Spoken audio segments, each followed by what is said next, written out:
morning, everybody. Welcome to our first town hall of the year in 2026. I'm Mayor Bianca Motley-Broom. I am so thrilled to see everybody. Welcome, welcome, welcome. We've got a lot of things to cover, and we've got a lot of special guests and lots of questions I'm sure that you have. And you know how these things work. I stay until you don't have any more questions. So I've got my sneakers on, my podiatrist recommended and mandated New Balances, and so I am ready to stand up here until you don't want me to anymore. So, until April? The questions will be over in April. Okay.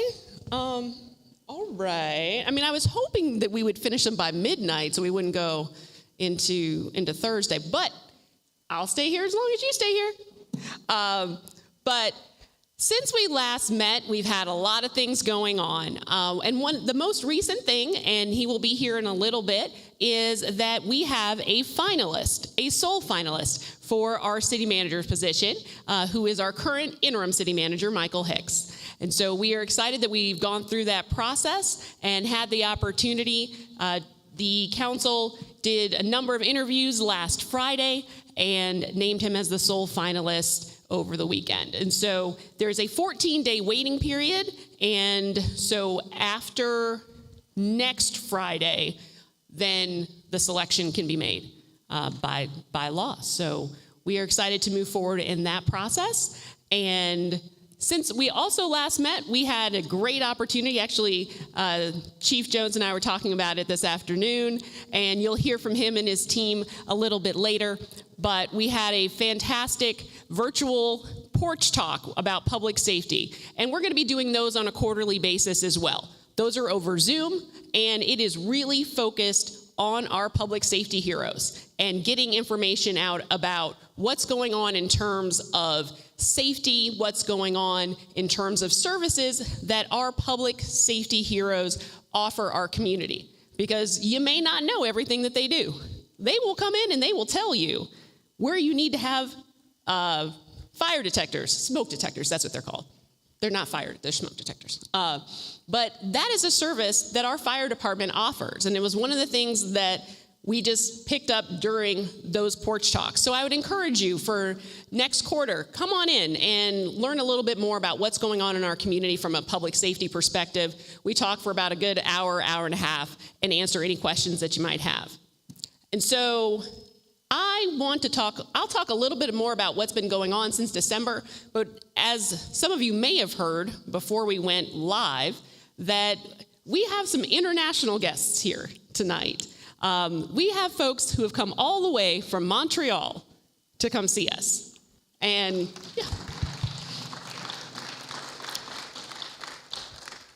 And they are starting a pilot here in College Park. First city in the United States for this program. And I'm really excited about it. I learned about it at the National League of Cities conference in Salt Lake City last November, and I thought, what a great opportunity for us to get closer to one another and to rely on each other more as neighbors. And you might hear about it and think, well, what's the catch? There really isn't one. So I hope that you will be as excited about Partake as I am, and that you will participate as well. But I'm going to give Aeneas, I was thinking I might mispronounce her name, but the opportunity to share about it and answer any questions that you might have. And hopefully you've got your phones with you so you can join the community and we can make it bigger and better and show our friends to the north how awesome our Southern hospitality is, and let them know that this was the best place to start their expansion in the United States. So if you would, welcome. Thank you. Thank you, Bianca.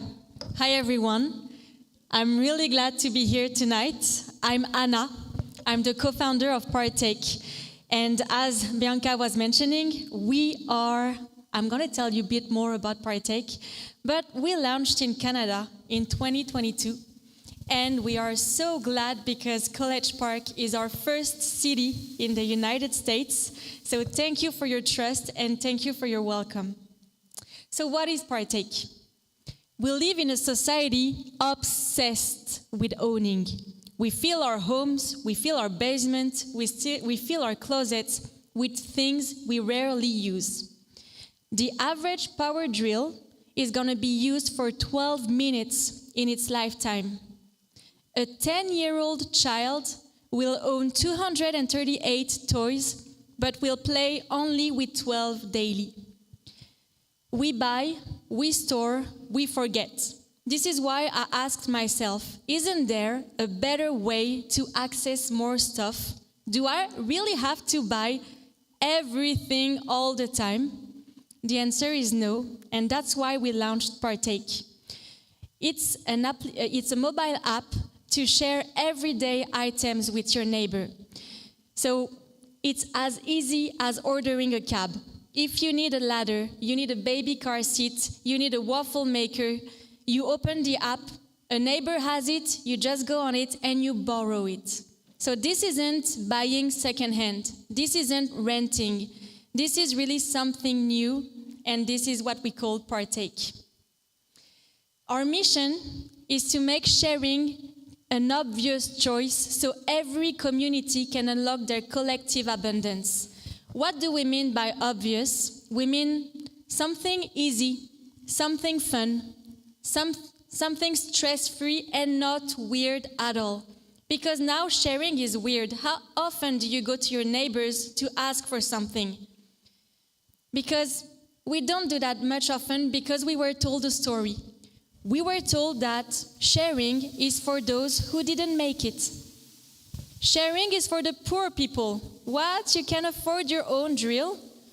Sharing, it's not part of our day-to-day. And we've been told that we have to be independent and rely on ourselves. But what about community? And we have been told that we are what we own. And we want to tell a new story. We want to tell a new story where it's not about owning more. It's about connecting more. Because a rich life comes from connection, not accumulation.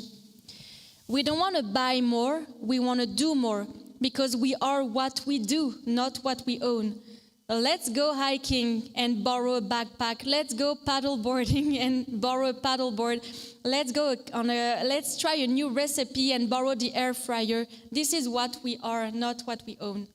And it's not about having more, it's about living more. It's about accessing all our community can offer. So you're gonna ask, what can I share?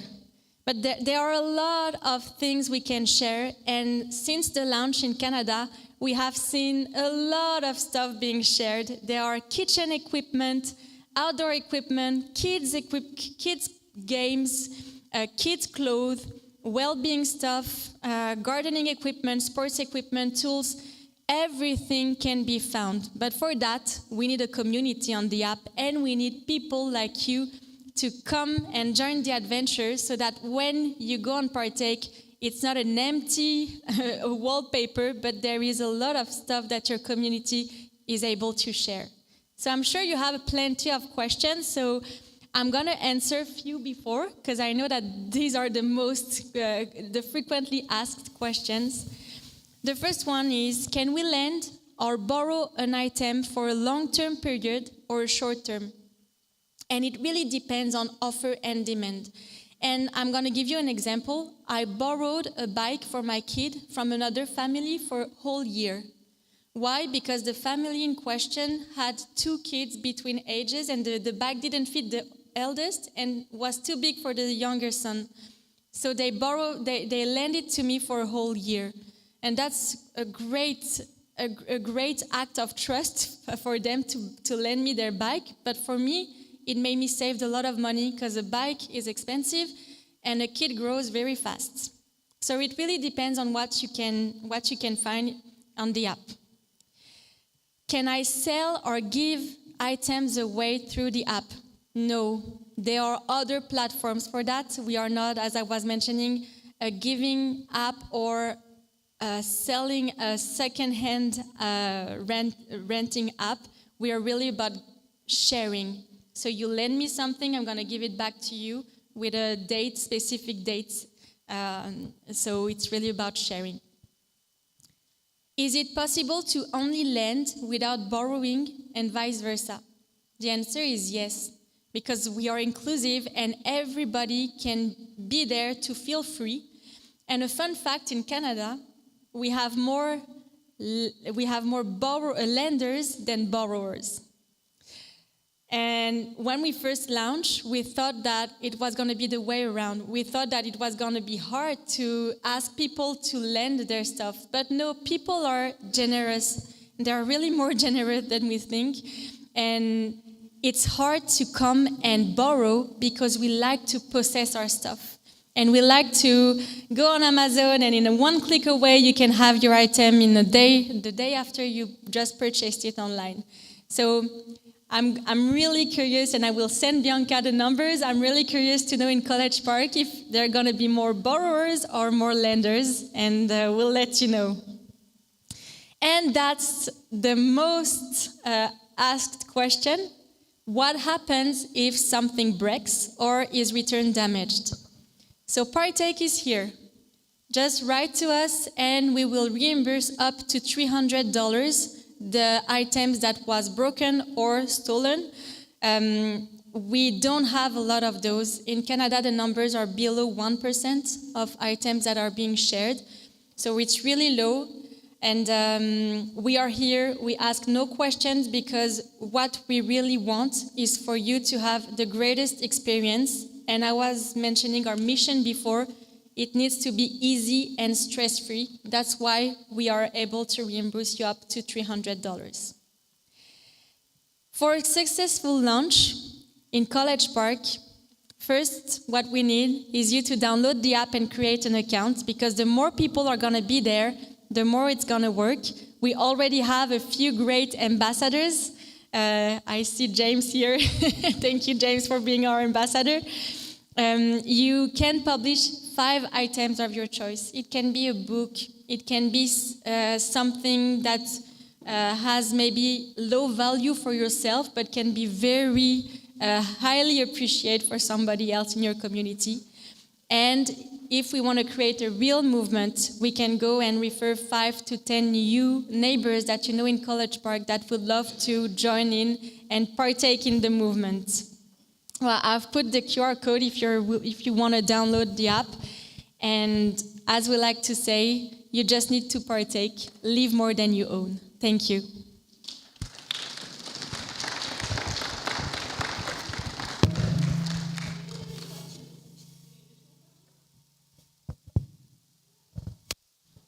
Nice and easy. Thank you so much. Yes.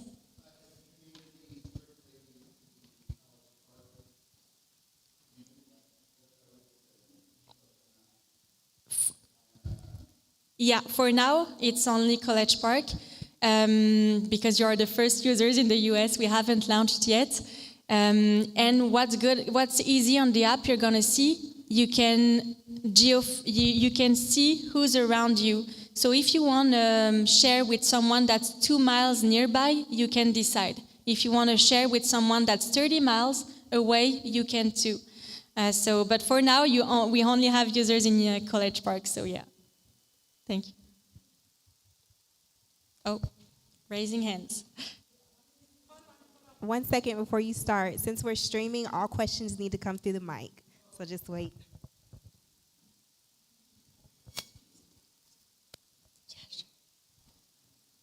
I just want to know how widespread in Canada.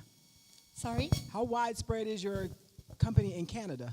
It's targeted in Quebec, the French area of Canada. Oh, how many people? We have 65,000 members. Wow. Thank you. Yes? Oh, we need the mic. Oh, sorry.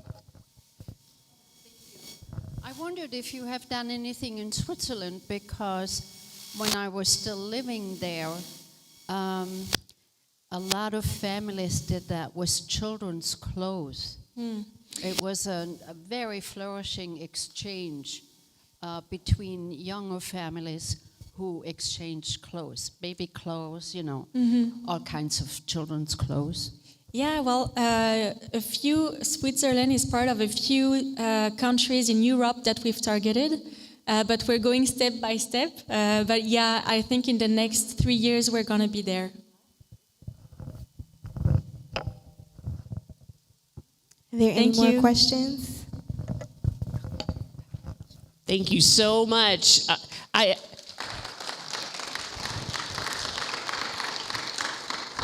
I think the critical part of this is that we all have to sort of when I walked through my kitchen and I looked at the KitchenAid mixer that I use about 3 times a year.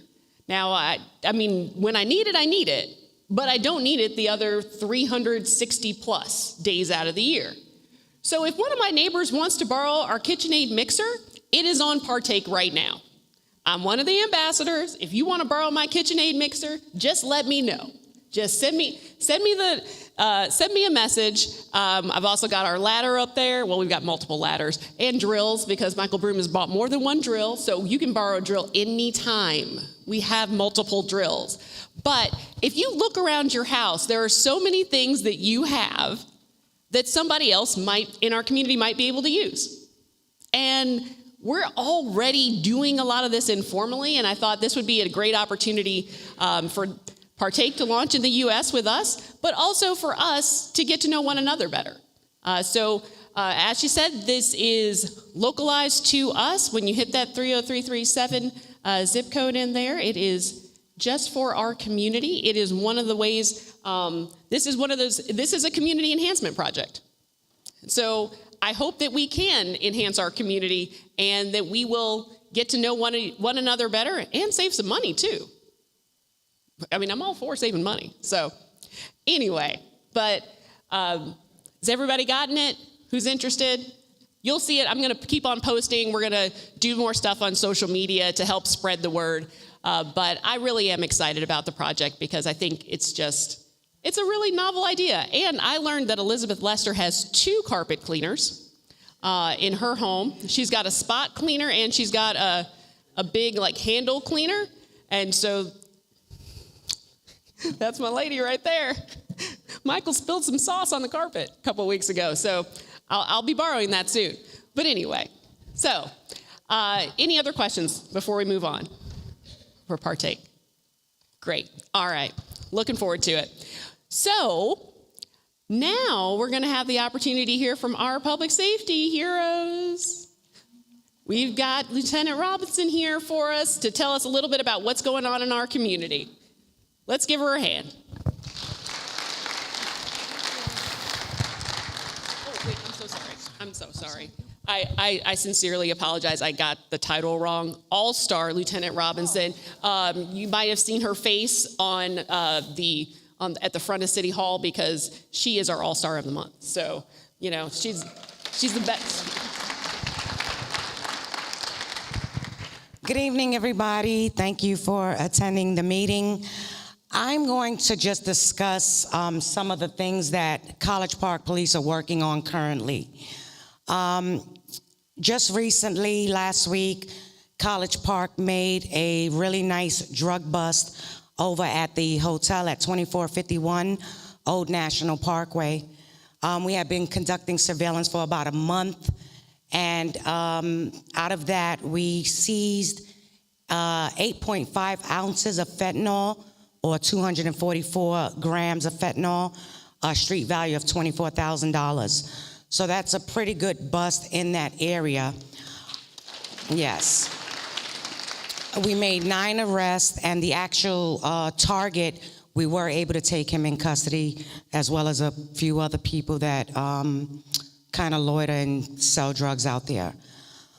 Our goal is to work on the parkway really diligently because, unfortunately, some families have to stay in these hotels and motels. And we want to make sure that our children are not affected by what's happening in that community. We also want to make sure that our kids are not hurt with what comes along with this type of behavior. So it is our goal to clean up the parkway as quickly and as fast as we can. With that being said, we also work over on Main Street.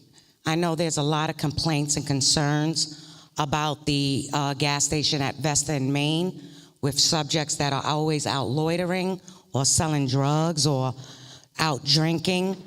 About a month ago, a citizen had notified us anonymously.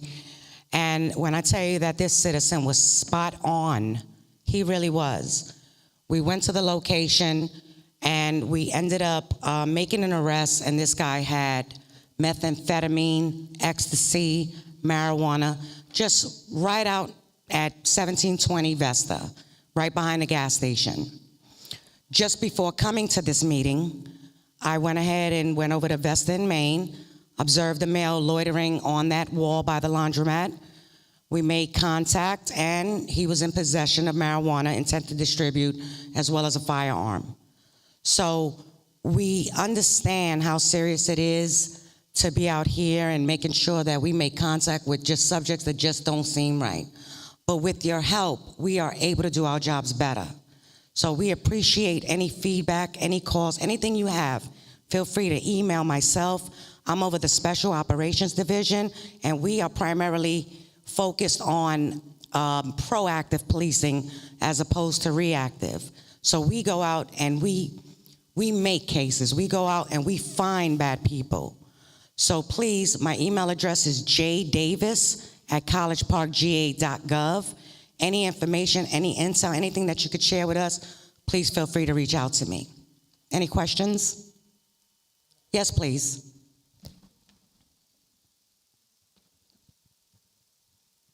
You gave us a amount of the fentanyl in both U.S. and metric. How much of that would kill somebody? So Would die off that amount. my understanding is a salt grain of fentanyl can kill someone. As a matter of fact, and I forgot to mention this, and I'm glad that you actually just said something. We are committed to working with our surrounding agencies, East Point, Hapeville, Atlanta, City of South Fulton.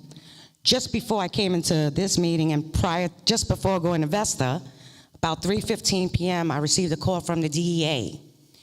DEA was surveillance on an apartment complex in East Point, but that is touching our city at Lakemont. If anybody's familiar with Lakemont, as you go over and you pass the lake, those apartments right to the right, they just made a 10 kilos. They just made an arrest on 10 kilos of methamphetamine and fentanyl.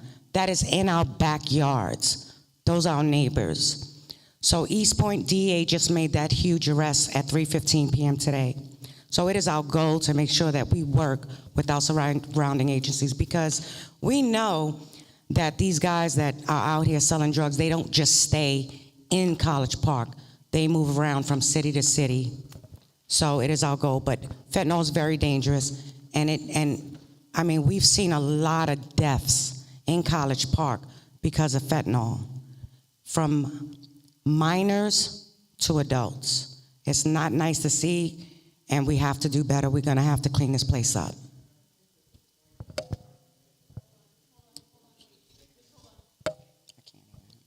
Yeah, excuse me. First of all, congratulations on the bust. Thank you. With all that said, it's obvious that we need more police officers in College Park. What is the current percentage that we have for vacancies in College Park, and what is being done actively to fill those? That's the first question. So I'm not over recruitment. However, I do understand that we are 31 open positions. I believe 10 or 15 may be frozen. Our recruitment department is working diligently to try to hire police officers. My understanding is that tomorrow they actually have a agility test where applicants will come in, they'll take their agility test, and with passing, they'll go on to the next steps. So that, I mean, to get further, you would really need to speak to recruitment. But for us outside that are feeling it, because we're feeling it, we're committed. We're committed to this city. I've been here 15 years, and I mean, we've done overtime. We're going to do what we need to do for the citizens of College Park. I know more about College Park than I do Douglasville, and I live in Douglasville. I know nothing about it, but I know everything about this place. But we are committed. We do work hard. We do get tired. We do get stressed, but we all have a mission, and we're here for the citizens. And part two, there was an initiative to have us sign up on our Ring doorbell cameras to help you guys. How has that been coming?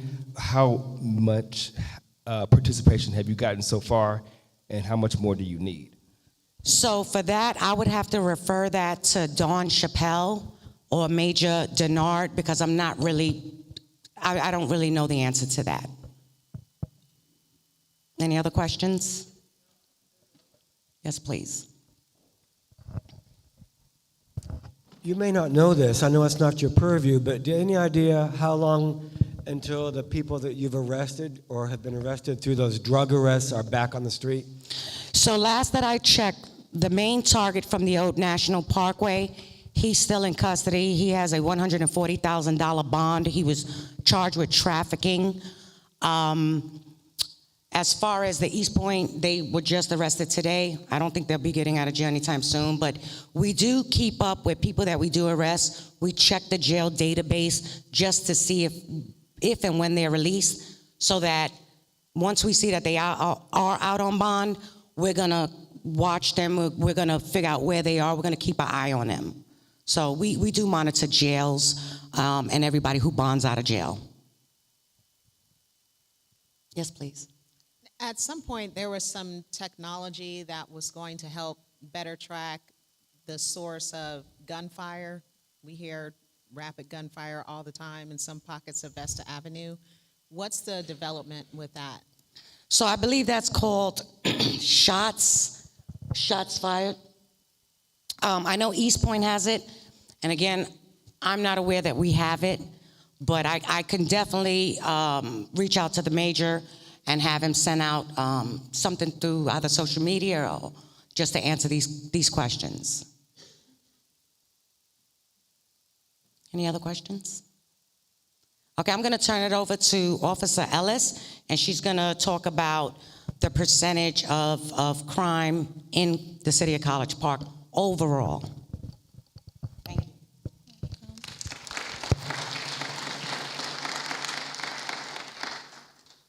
Okay, good evening. I'm Officer Ellis. I'm with the Community Division, and I'll be going over the stats. The crime against person for this month has increased. It's 25%, and the crime against property have increased 6%, and it's mostly due to theft from vehicles, from people not locking their cars or leaving valuables in the car. The crime against society has went up 15%. But overall, the crime for all wards and citywide is 20%. But it's only due to the proactive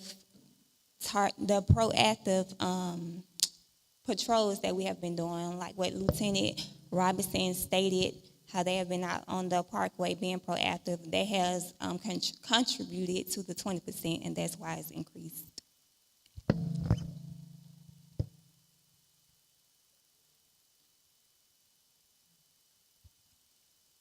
Okay, thank you.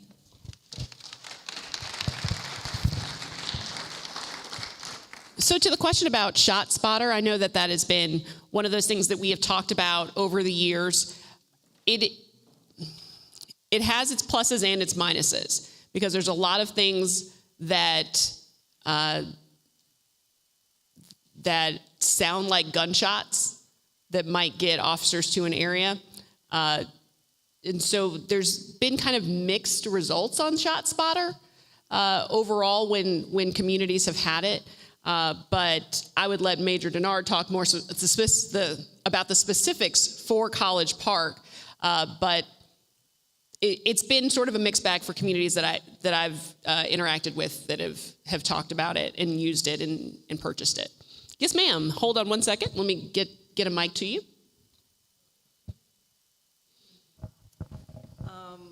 I wonder if that's sort of like a post with a little kind of an antenna or like a radar that picks up the sound of shots, because there was one posted in the corner of my house on College and Walker for, I don't know, it's like 6 months, 8 months. And I saw them when they were installing, and I asked, and they said that's to pick up shots, you know. Yeah, right there in the corner. I mean, there's still the whole. Wait, come on. We need a microphone for you. I know you weren't expecting to be on camera tonight, were you? Sergeant P is here, everybody. We all know and love Sergeant P. How you guys doing? So, from my understanding, a while back, the Flock installed a shot spotter, well, their version of it, wanting the Tracy Wild Rec Center, because I remember, because I was there when they were installing it, and I guess the one on Mercer. I don't know much about it. All I know is that I don't think it was like working. It was intended to work. That's all I know. But you know anything else?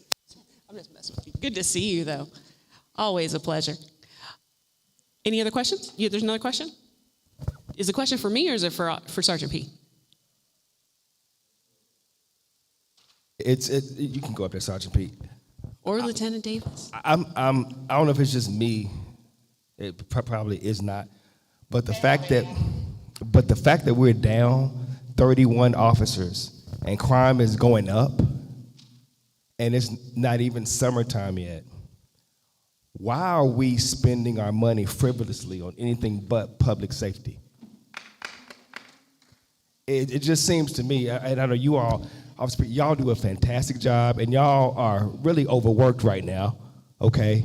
And to be down 30 plus officers and to be spending frivolously on various things that our current councilwoman is doing, I feel like something should be done. I don't know what, but Mayor, I applaud you for trying to take some of your community enhancement funds to just kind of bring about community bonding here. But can we do something else? I know we have neighborhood watches that we've actually started, but how can we expand that more? Because I would hate to have something tragic happen because we are not properly funded in our public safety, and apparently that's not a priority for our council person. But I need for something to be done about this because we aren't even at summertime yet. Okay, all right. I think this is probably I'll speak from the financial part. So it is not lost on me that we are not as competitive as we need to be in public safety salaries overall. That includes fire and police. Because the one time that we went halfway on that, I learned. And I heard it from fire, and I would never, ever want fire to think that I didn't love them as much as I love the police, because everyone who shows up and goes in the direction of danger while the rest of us are rushed to safety is someone, in my eyes, who needs to be fairly compensated for what they do. And so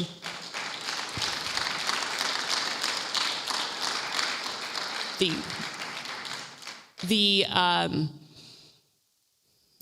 are coming up on budget season, and we are coming up on making sure that our priorities line up with our dollars. So you've probably heard me talking about it before. I think that we should be always at least ahead of a cost of living for our employees, full stop. But in terms of public safety, we do need to examine that. I know that a salary study is ongoing, that we have paid for that, and so I think that we paid at least part of that in February. So that salary study is ongoing. Hopefully, we'll have that information to help guide us through the budget, and that we can do all of that at once, because I think it's really important for us to have a full picture of how we're spending. But in terms of officers themselves, I don't do what you do. Did you want to add anything? Because I'm just talking about the money side. So, sorry. To add, the way law enforcement operate the academy, we went from going to the academy when I went from 11 weeks to now almost going for like almost 6 months. So it's going to take longer to get officers now on the street compared to before. You know, so the money wise, yeah, we'll take it, and I think I like especially our officers need it, but also background and recruitment. They're working extremely hard to make sure we get the best quality officers, which I think now, me being on patrol, I see we're getting really good quality officers, but they also be at the academy for way longer. So now you have to, instead of going to the academy for 11 weeks and then coming back and doing, 3 months as FTO, now you got to go to the academy for almost 6 months and then do 3 months of FTO. So that's 8 months to get somebody. FTO means? Field training officer. So prior to last year, it was go to the academy for 11 weeks, get off the academy, and then come and be trained by a field training officer for 3 months. But now you have to go to the academy for almost 5 to 6 months, get off the academy, and then get trained by a field training officer for 3 months. So again, it went from 5 months to get somebody in the street by themselves to now almost 8 months. So that's why also it affects, you know, how many. 2027. No, that's. Wait, sir. Hold on. That been in place. I think last year, when Georgia went from the academy going to from 11 weeks to almost for 6 months. That's a state mandated thing. So the training, and that's not necessarily a bad thing. I think we want to make sure that our law enforcement professionals are well trained, but it just complicates the fact that when we hire someone who is not already post-certified and they've got to go through that training, it just takes a lot longer. And you've got to wait on the microphone, which is to your right. So wasn't this planned for 6 to 8 months ago? I know you can't answer that question, but of the recruits that we have now currently going through the necessary training, when are they scheduled to come out? Or do you know that? So, I'm sorry. I know we had 2 that just graduated, right? And I think 2 more went to the academy. But by the time they get out of the academy and get placed by themselves, 8 months from now. So you're saying that we have nobody else scheduled to come out for this year? I don't know. I know we got a physical agility test tomorrow, so we don't know who else might get hired before those officers got to go to the academy. Gotcha. Well, we appreciate you all Yeah. doing what y'all do. I think Major Denard would have those numbers, and so I can touch base with him and put that information out. Thank you, Mayor. And let you know how many folks are in the pipeline. Oh, we got another question? Don't be too quick to leave me, Sergeant Pete.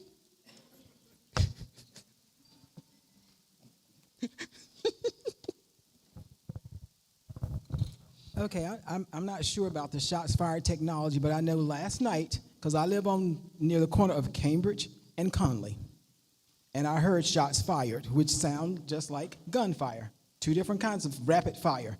And then, to my surprise, but I'm happy, I heard the police go down Conley in that Virginia Avenue area, and then I heard the ambulances go down there. So clearly something was going on. And then a few hours later, maybe around 10:30, I heard gunfire again. So I figured, well, maybe they're coming back, for some reprisal. But, I lived in College Park now since 2006.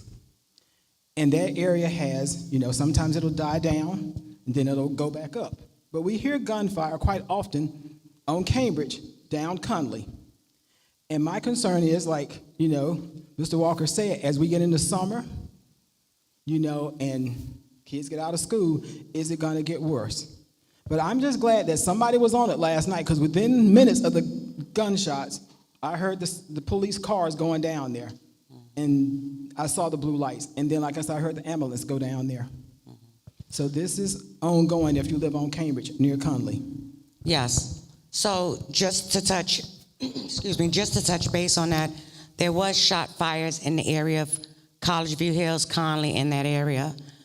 Officers did respond, and of course, once officers got there, we weren't able to locate anyone. Some witnesses did advise it was a few kids shooting and took off. They attempted to locate them, but were unable. No one was injured or hurt last night in that area.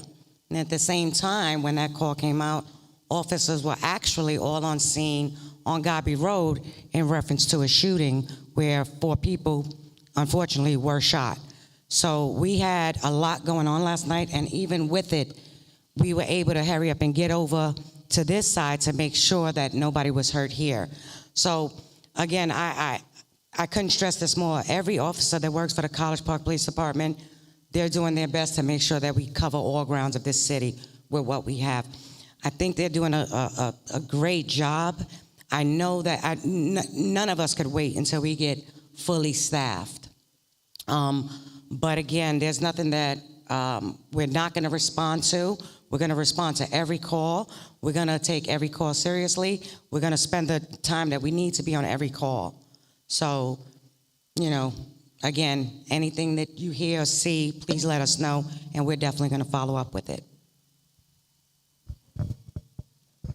Any other questions? Oh, there's one more.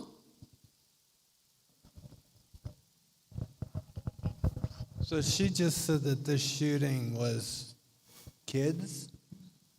Are we holding their parents responsible if these kids are involved in shootings? So unfortunately, we weren't able to locate anybody yesterday. We got word that it was juveniles, but we did not locate anyone. The policy of College Park that we will hold the parents. We will hold the parents responsible if the kids are running around shooting off guns in the neighborhood? Absolutely. So we follow, we have a curfew violation. Any children that we find out after the time that they're supposed to be in, we'll grab them, we'll take them home, and the parents will be cited. And this has been going on as long as I've been here. We have curfew violations, and we enforce them strictly.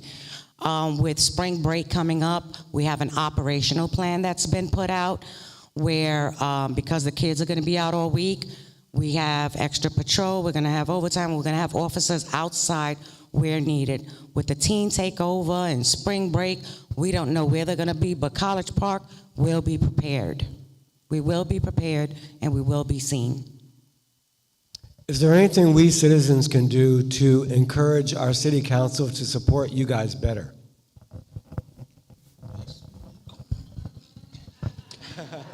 So we have had we've had a couple folks come in since we started, and hi Grace, hi Lunsford family, hello over there. I'm going to talk to you about Partake because I think that you all the kids would love it. But anyway, but another person who came in is our soon-to-be city manager current interim city manager, but we're going to get that interim off in a few days here.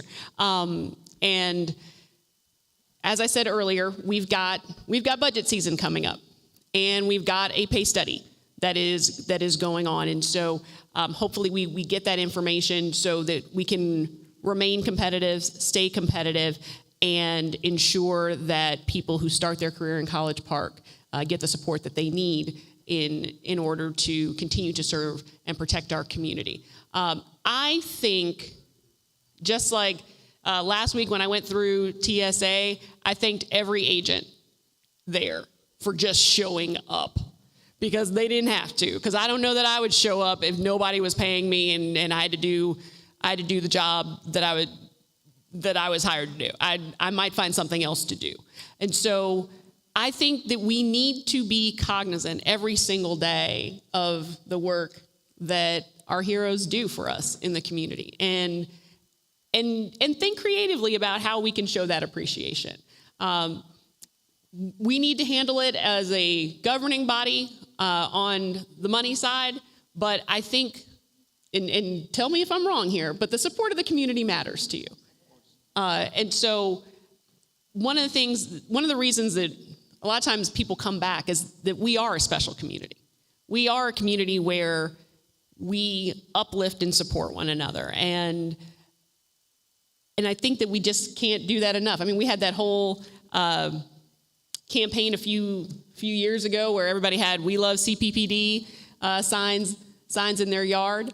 And hey, maybe we need to pick it back up. Maybe we need to be creative about how we show our appreciation and keep on talking about those things. And you asked them, and I took over the question, Jeff, and I apologize. Do y'all you want to add? I'm going to end on this. College Park is such a great city to work in. It's small, it's energetic, it's family oriented. You have time to relax a little, and you have time to get busy. It's a great, great, great city to work for. I've had many opportunities to leave, but because I felt obligated to this city, and it's such a great city, I have not left. I've been here 15 years, and I plan on retiring. I could go elsewhere and make more money, but I choose not to because it's such a great community-oriented area that, I think College Park is a great city. And I'm going to end there.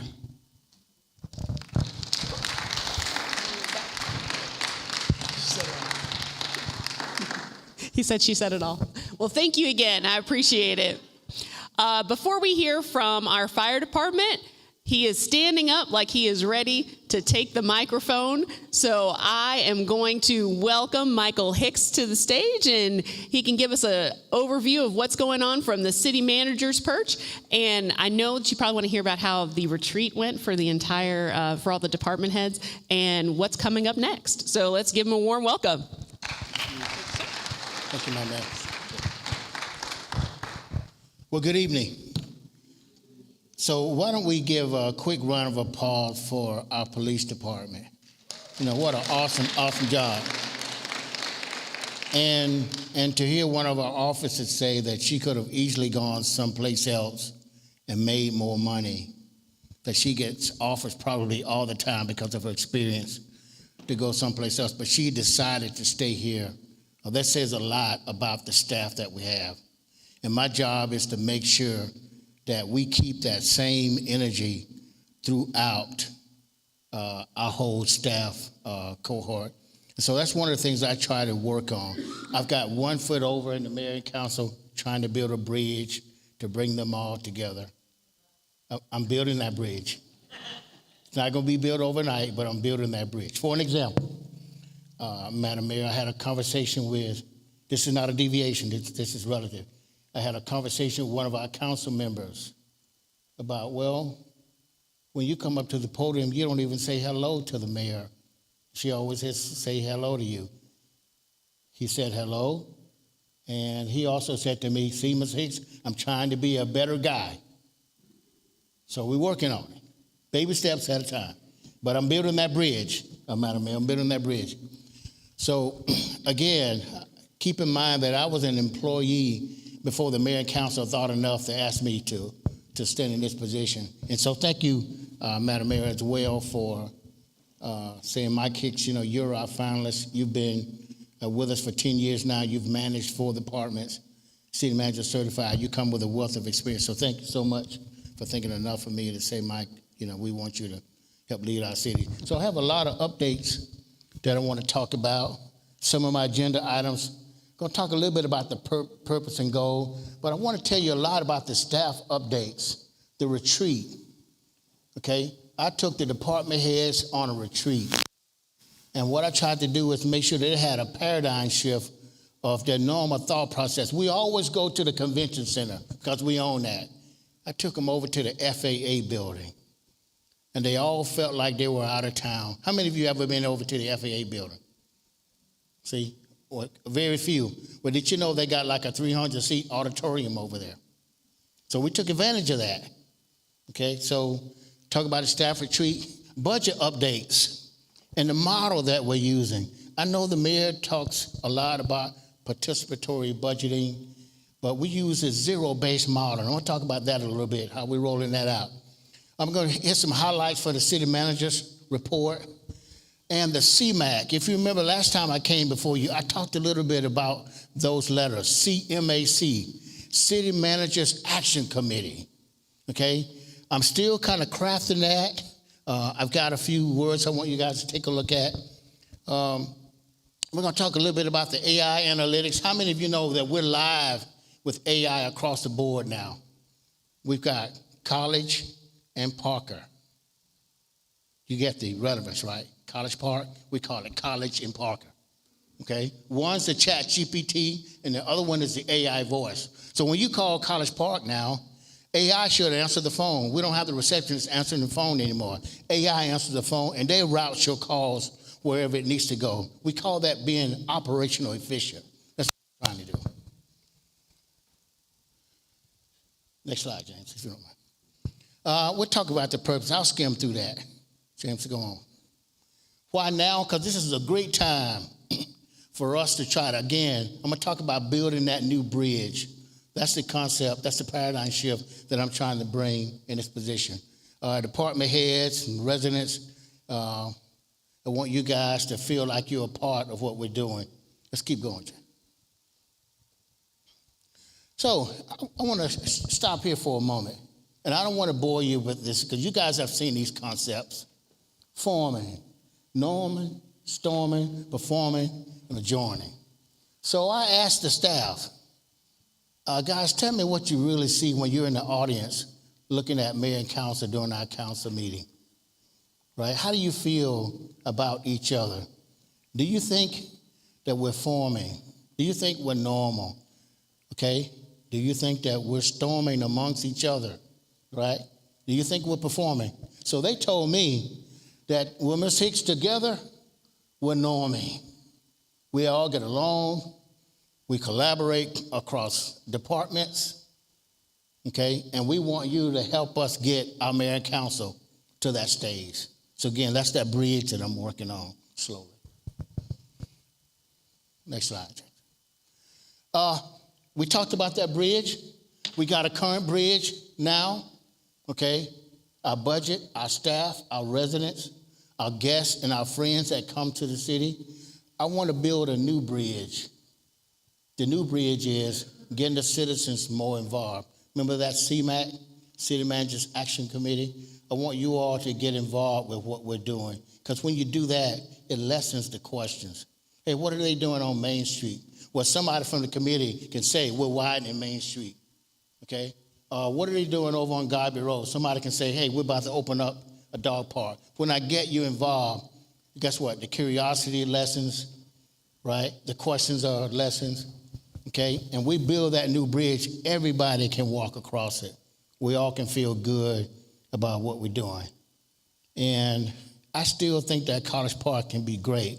I've been here 10 years, and I still believe that we can be great. I haven't exhausted my thoughts and say, okay, well, this is just par for the course. I do not feel that way. I think that we can still be great. I've had other job opportunities where I could have gone someplace else. But I think that College Park can be great. I really do. And I need you guys to help me do that, okay? That bridge, I'll come back to it. Next slide, James. So that's the staff retreat. Isn't that a great picture, right? That's Public Works, our power department, right? City engineer, city clerk, HR, finance, they were all there. And you see those two arrows? We focus on the strategic goals and the core values. You heard it, local economy and growth, quality of life, transportation and mobility, right? Public safety and security. And the last one is governance and customer service. I say that all the time because I want all of us singing the same song. And when you come out to our budget hearings, you're going to find out that each department lines up with one of those goals. Okay, so we're all singing the same song. Also, the other arrow is our core values, right? We're trying to hone in on our core values to make sure we're all feeling the same way. But isn't that a great-looking group? Right? So I think we had a great retreat. Thank you.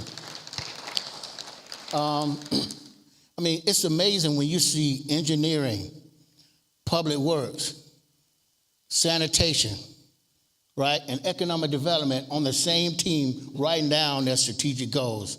So what I'm going to do is some of the sample goals that we have for the strategic goals, I'm wiping those out, and I'm going to put in the new sample goals and what we created at the retreat, because I think those are outstanding, and I think we need to go and put those up.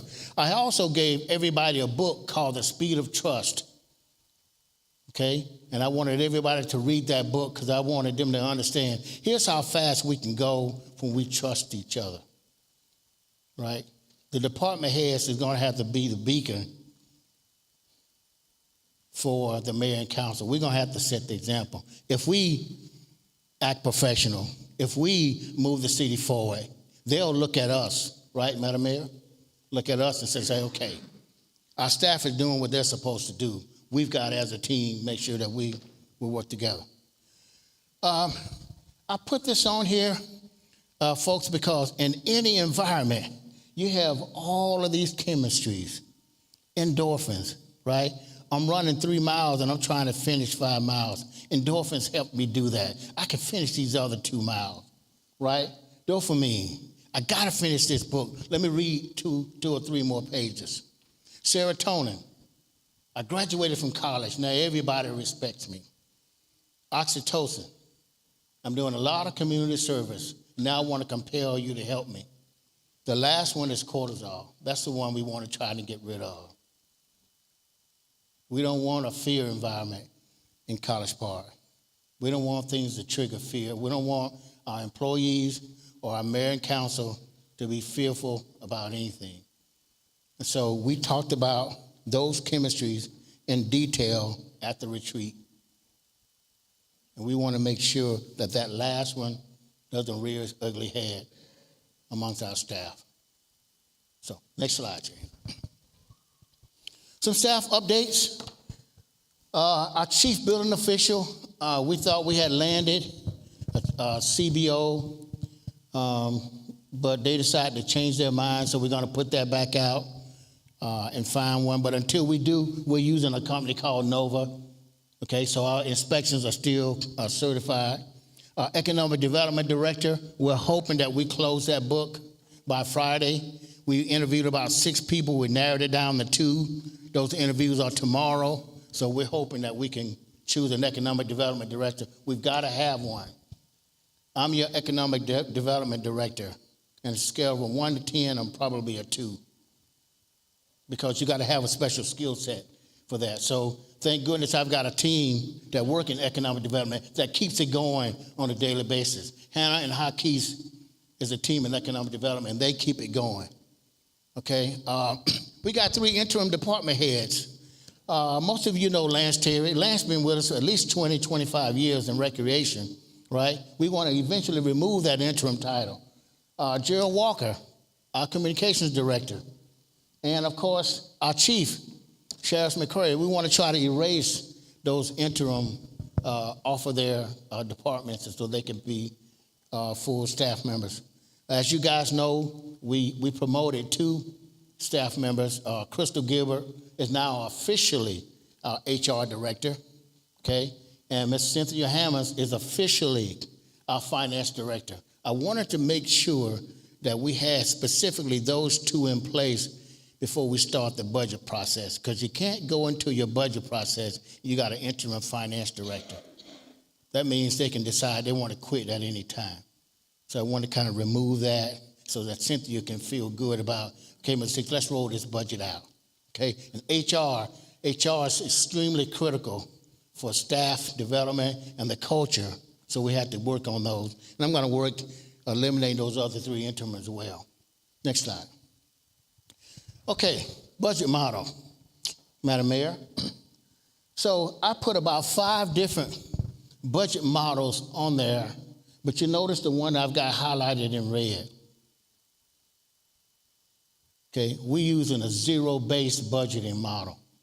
That means each department head had to wipe out everything they had the previous year and start from scratch, defending what they need from this budget. Because that's how you keep it honest, okay? We didn't want to do incremental, okay? We didn't want to do capital. based it on capital projects only. Okay, we wanted to wipe out everything you had last year and put in what you need this year and make sure it ties back to a goal. Okay, I know the mayor talked about participatory budgeting. You know, that's when the ideas, you know, are put out to the community, okay? But from an enterprise perspective, we're using zero-based budgeting to roll out our new budget. Okay, next slide, Jim. So these are the budget hearing dates, so please come. Again, this is your money that we're spending, and we want to give you a credible renderance in how we're using your money. So please look at those dates that are on the website, okay?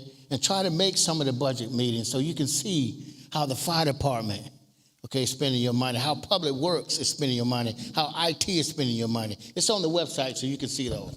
Next slide, James. Keep going. This is budget hearing schedule. All right, some of the highlights in the city manager's report. So it's posted on the website. How many of you all even take a look at the city manager's report? A few. So I'm asking you guys to please look at the city manager report. You're going to get an update on all 14 department heads and what they're doing, okay? How they're operating, okay? You'll see all of those highlights. What I've done differently as the interim city managers, I want to highlight a department every month. You notice we've highlighted the fire department, right? Our convention center, our engineering department. And so this month we highlighted Director of Power, Hugh Richardson. So I'm asking you guys to go to the website, open up the city manager's report, and click on that video. It's an awesome video that talks about what our power department is doing for the city. Our fire department, Chief Jones, raise your hand. Chief Jones got something on the website called Connect. How many of you have looked at Connect? That means he can give you free smoke detectors. Chief can do it. He can send his team out to do an analysis. You can ask them questions. Anything dealing with fire safety, they've got it ready for you. Okay, so please go out to the website and take a look at that. I'm really proud of HR. We had no accidents in February. Come on, that deserves a round of applause, right? Nobody got injured on the sanitation truck. Police didn't wreck a car, right? Engineering didn't step in a hole, right? None of that stuff. And that's awesome, okay, for us not to have any accidents in February. So I wanted to highlight that. And then the major drug bust that you guys have heard about took place. So we want to give our police department another round of applause for the major drug bust. Yeah. And we want to thank our fire department, too. Our fire department always in the background. You know, you go out to the fire department, you see the guys washing the fire truck, you see them standing around. But, you know, those chemistries that I talked about, those guys always have endorphins ready. They can move quick, okay? And so, I mean, we got a good team. So those are some of the highlights. Next slide, James. So we talked about that. So I'm working on the subcommittees, folks. I've got 3 areas I want to focus on. Administrative. You know, I want some of you to be part of this committee to help focus on leadership, okay? A lot of you who are probably retired or still working, you're probably leaders in your organization. Bring those leadership skills with me, okay? Let me see what model that you're using. It might be a great implementation in College Park. The operational service, if you've been an operation leader or you want to be part of that committee, okay, come talk to me. In the business community, hey, Ms. Hicks, I've got 3 of my friends that want to start a business, right? I want to be part of your business community committee so I can talk to my friends about, hey, what are the steps in starting a business? Okay, so think about being part of that committee. Next slide. Okay, analytics. Again, I talked about College and Parker, right? So here's some analytics. And keep in mind, before I sat in the city manager's chair, I was your CIO. I was your chief information officer. So my IT background, you're going to see a lot more of that now. You're going to see a lot more of my IT coming out to live. So I want to just kind of show you guys those analytics. How many of you tried college? Okay, folks, you gotta try it. When you call and says, hey, how do I get a land disturbance permit? How do I pay my customer service utility bill? College can answer all those questions for you. Madam Mayor, in the test environment, I've got it where it can read the consent agenda. I haven't released it yet, okay, because it's still in the test environment, but I'd like for our AI to help us with operational efficiency. Maybe one day the clerk might say, okay, Ms. Hicks, I'm ready. And so we'll have AI read the consent agenda, because the consent agenda is a little bit easier. It's things that have already been budgeted, right? Already been approved, pre-approval, so those things go fast. It's the regular session that we want to have the discussions about. Next slide, James. Some more data, okay, about how we're doing. Next slide, James. I don't want to bore them with the data. Okay, what do we want to take forward? We want to be one team. That's why I need you guys on the committee. Think about administration, operation, and the business community. I'm asking you guys to get involved. We got one mission, 500 plus employees, approximately 12,000 citizens and guests comes to our city. Harmony, you're going to hear me talk about harmony a lot because our core values is right. HEALTH, it spells the word health, right? Hospitality, equity and inclusion, right? Leadership, transparency, advancement, and harmony.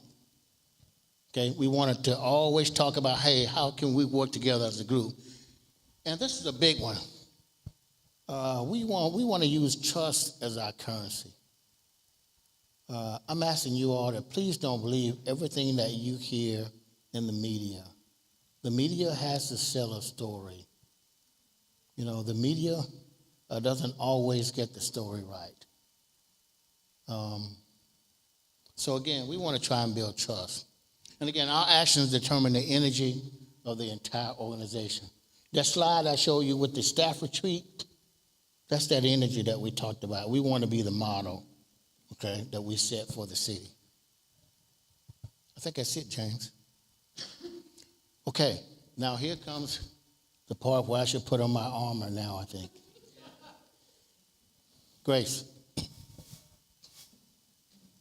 think she's coming with the mic, and then we'll get it back.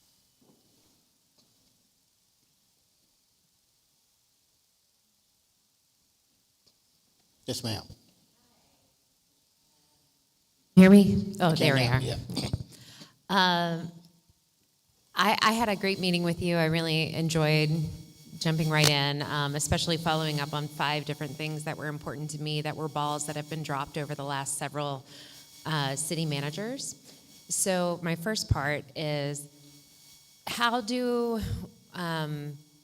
when citizens come to you with these things, especially balls that have been dropped, what is the best way for us to follow up with you to make sure action is actually happening, or should we speak with other department heads, those kinds of things? And then what is the difference between CMAC and then the strategic board that was announced at the end of the meeting? I may be getting that wrong. I know Randy is on it, Betsy Wiley is on it. But I just wanted to see how those 2 committees will play together if not. So 2-part question. Can we pass the mic around? So 2-part question. So everybody know that my office is in City Hall, right? But I have a city cell phone that the city pays for that belongs to you. So please take this number down, 404-617-1836. And some of you are probably saying, well, okay, Ms. Hicks, you open up that door. I am. Because the city pays for the phone. So I've got to use it. So please call me. Aaron Jackson is the executive assistant. You can always email aaron.jackson@collegeparkga.gov. Says, hey, I want to set up a meeting with Mr. Hicks. She knows that I take the citizens serious, so she'll set up a meeting with him. That's the first one. The second question is, the strategic committee that you talked about, was that established by a...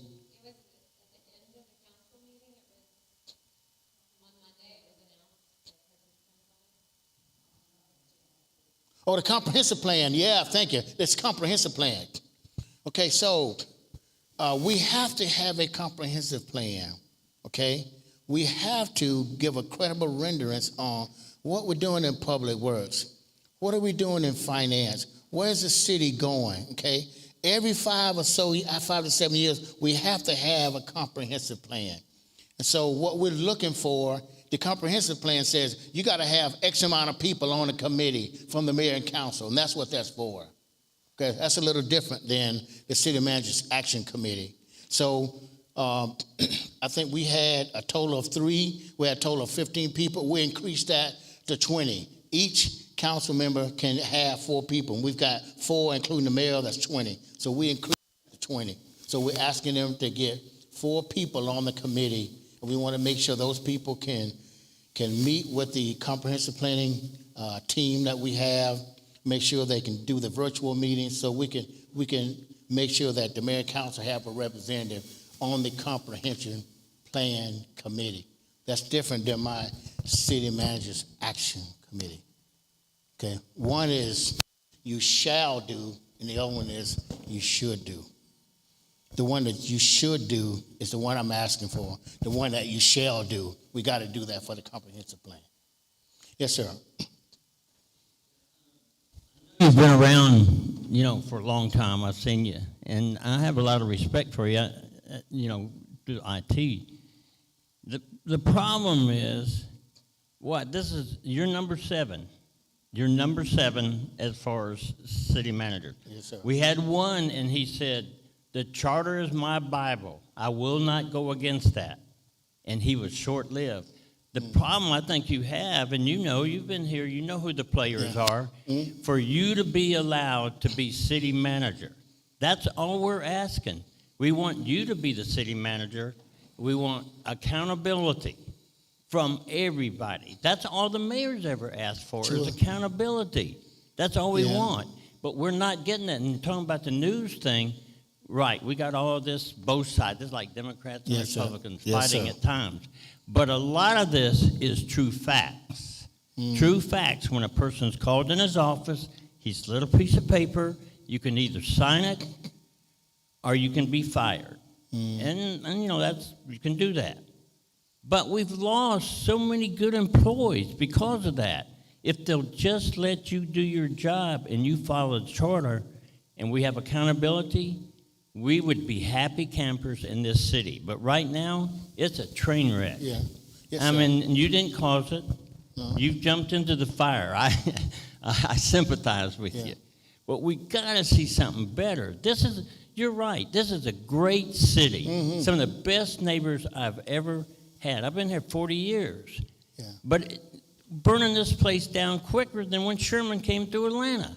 Right. I mean, really, it's good. ridiculous. Yes, so sir. I'm all behind you. If you can just get council on board. Yes, sir. Thank you. So if you don't mind, I'd like to expound on what you said. I think it is number 7 or 8. And folks, let's be honest. How does that really look? I've been here, this is my 10th year. I started in 2016.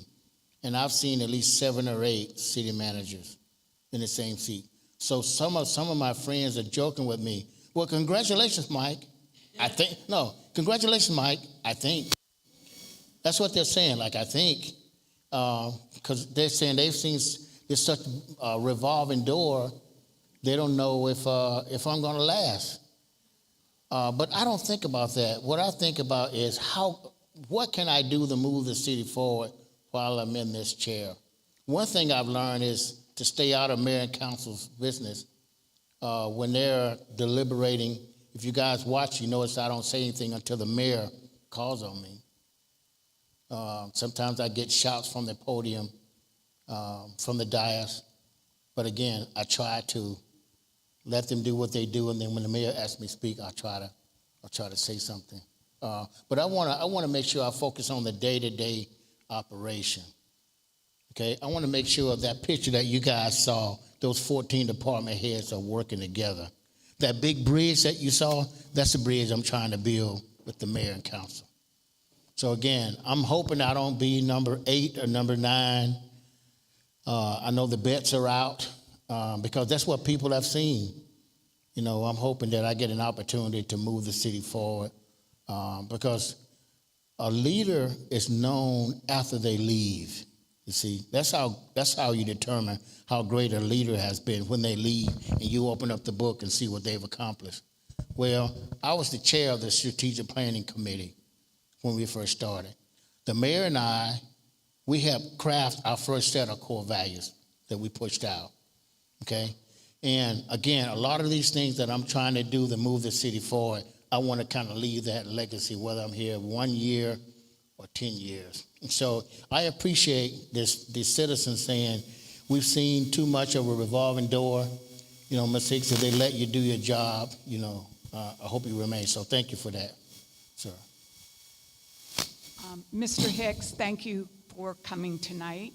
I wanted to get back to the comprehensive plan.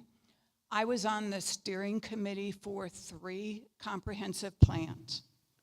My concern is that what happens is because it's an unfunded mandate from the state of Georgia, the work is done and it's stuck in a drawer and nobody looks at it afterwards.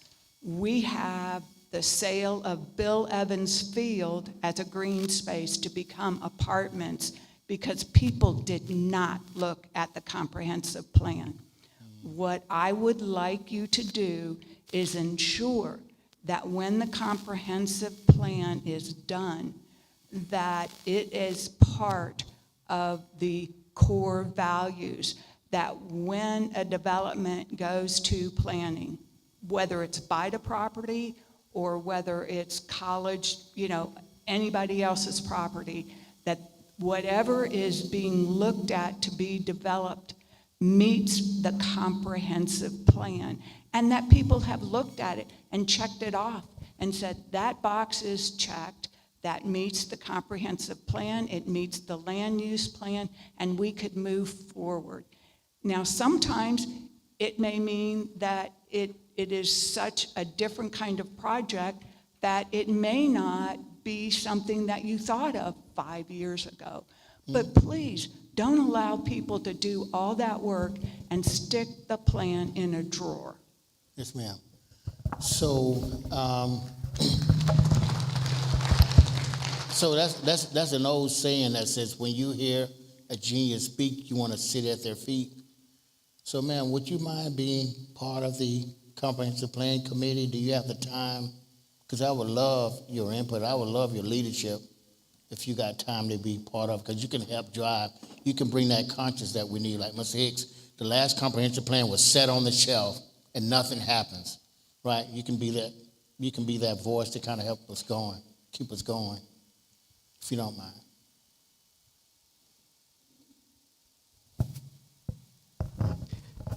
I think to that, this is really loud. To that end,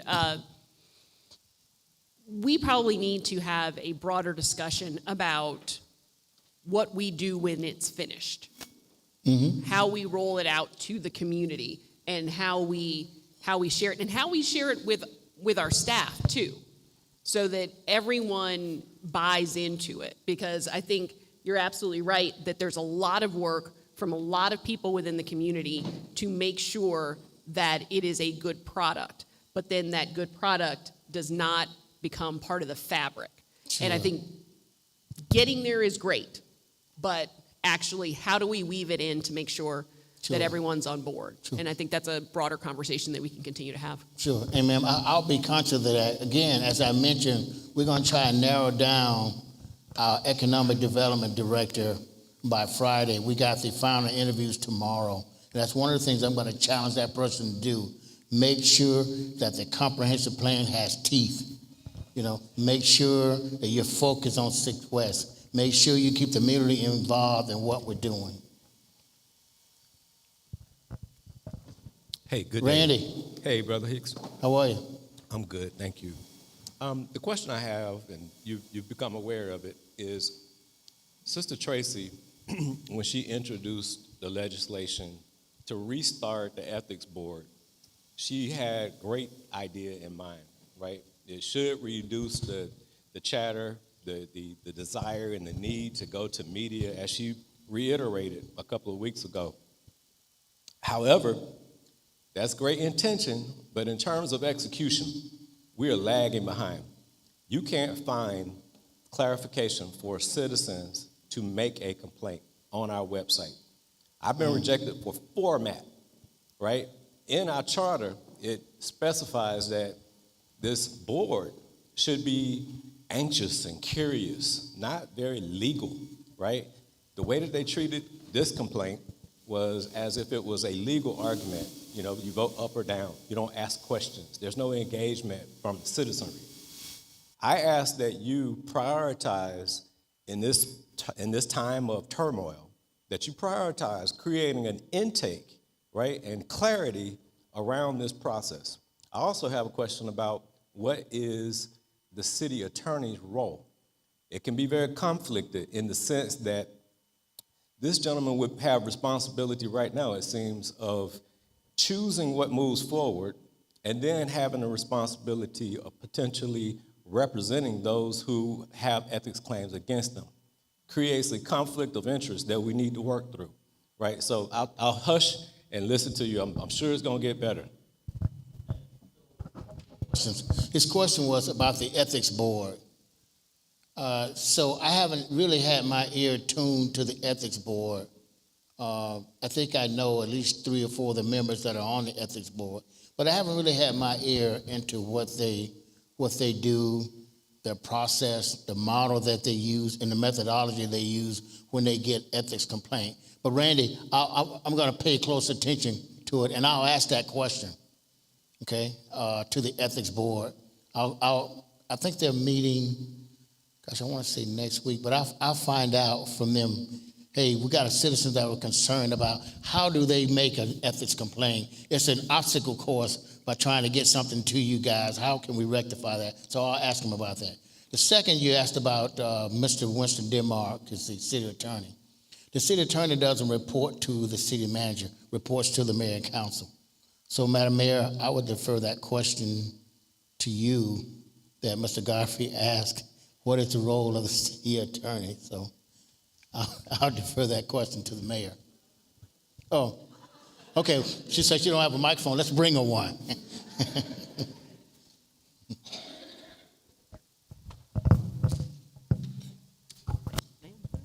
So the city attorney's job is to work on behalf of the city of College Park, not any particular individual. So the interests of the city are paramount.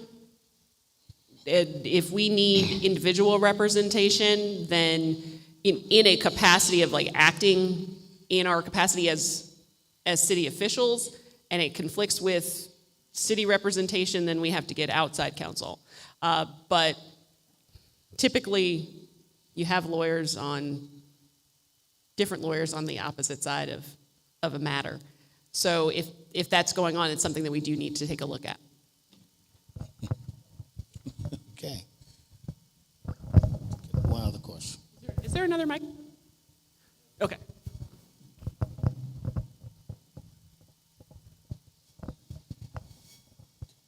How many more questions do you want me to? Okay.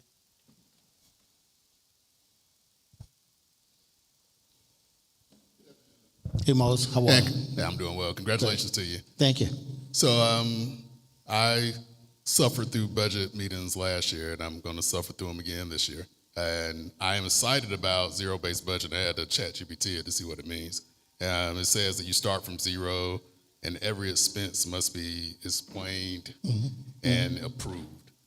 That seems like that's probably going to work very well for staff.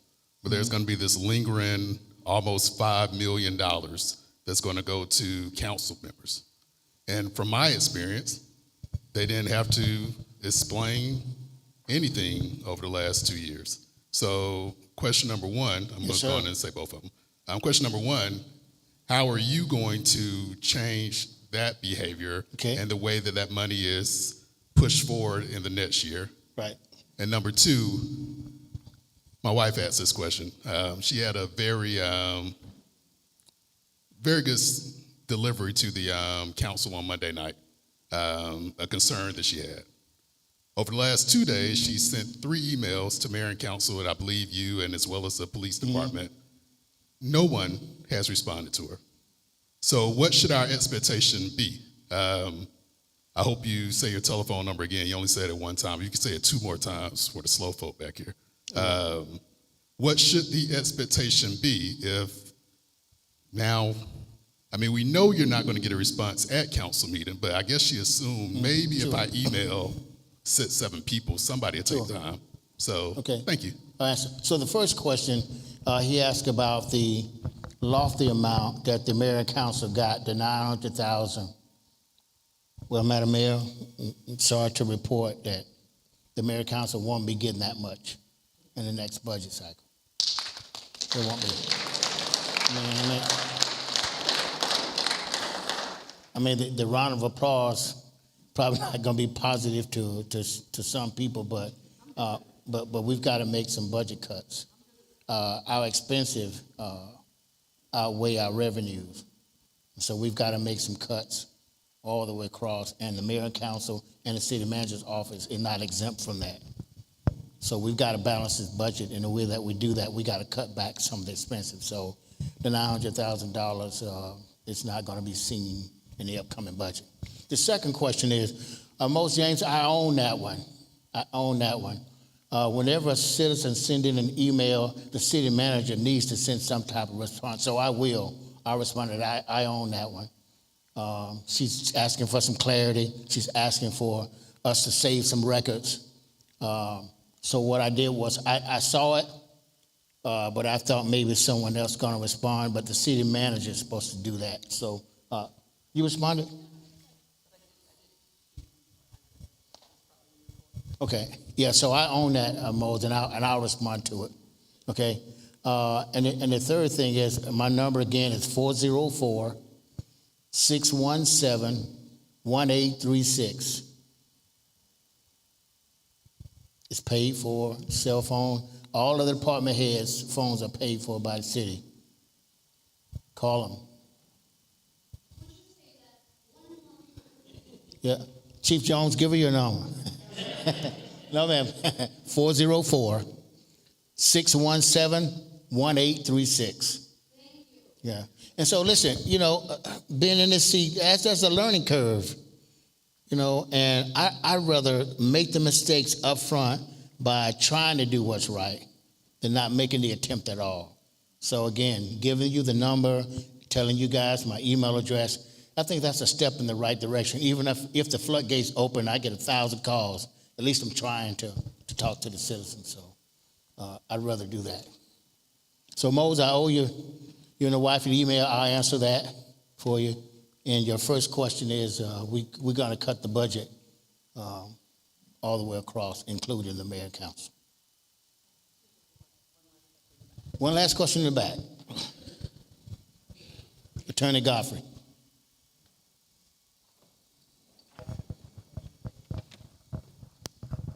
Hi, good evening. Good evening. So you spoke a lot about building a bridging between the council and the mayor and the staff and yourself. How do you see navigating what I think is a systemic problem we've seen in the city with the past 7 city managers, and the council not giving the department heads the autonomy to use their best judgment and do the jobs for which they were hired and their expertise, and the conflict that the employees feel in, this is my job and this is what I'm supposed to do in order to be compliant, but this is in external pressure that I'm feeling from a council person to act differently. Yeah. So thank you for that, because that statement is true, and this has been true for a long time. The staff, the particular department heads, supposed to report to the city manager according to the charter. But what we've had for a long time is the council members, past and present, will sometimes go to the department heads, okay, and ask them for requests, and sometimes not in a professional manner. So what I've done is I've told the department head, don't say no, but come back and tell me. Then let me try and talk to that council member and find out what they want. Let's try to establish that protocol. Remember those 5 different chemistries that I put up? The last one is still in our environment. The cortisol is in our environment. The fear is in our environment. And I'm working on that one. I want to eliminate that one. And the way that you do that is you got to make sure the staff is not afraid when they tell the council member or the mayor no. Got to make sure they're not afraid that I'm going to lose my job if I tell them no. So the city manager is the one that's closest to the sun, so I'm more apt to get burned than the staff. So that's where I want it to be. I want to be able to take on some of those roles for the staff. So I'm asking the council, if you have something that you want the staff to do, talk to me about it, right? And then we'll talk about, hey, do they have it in their budget? Do you have it in your community enhancement? How's it going to get done? And will it take away from their daily operation? Okay, if I ask them to put a house on the moon, is it going to take away from their daily operations? Can they do that? So my method is, I may not say no. I may say, well, we can't do it right now, because we are engaged in something else. So I'm trying to be the go-between between the mayor and council and the staff. So thank you guys so much. Again, I had on my armor tonight because I said, man, they're going to let me have it. I know it. They're going to let me have it. But I appreciate you guys being attentive. And Madam Mayor, thank you for inviting me. So stay with me, folks. Okay? Thank you, Madam.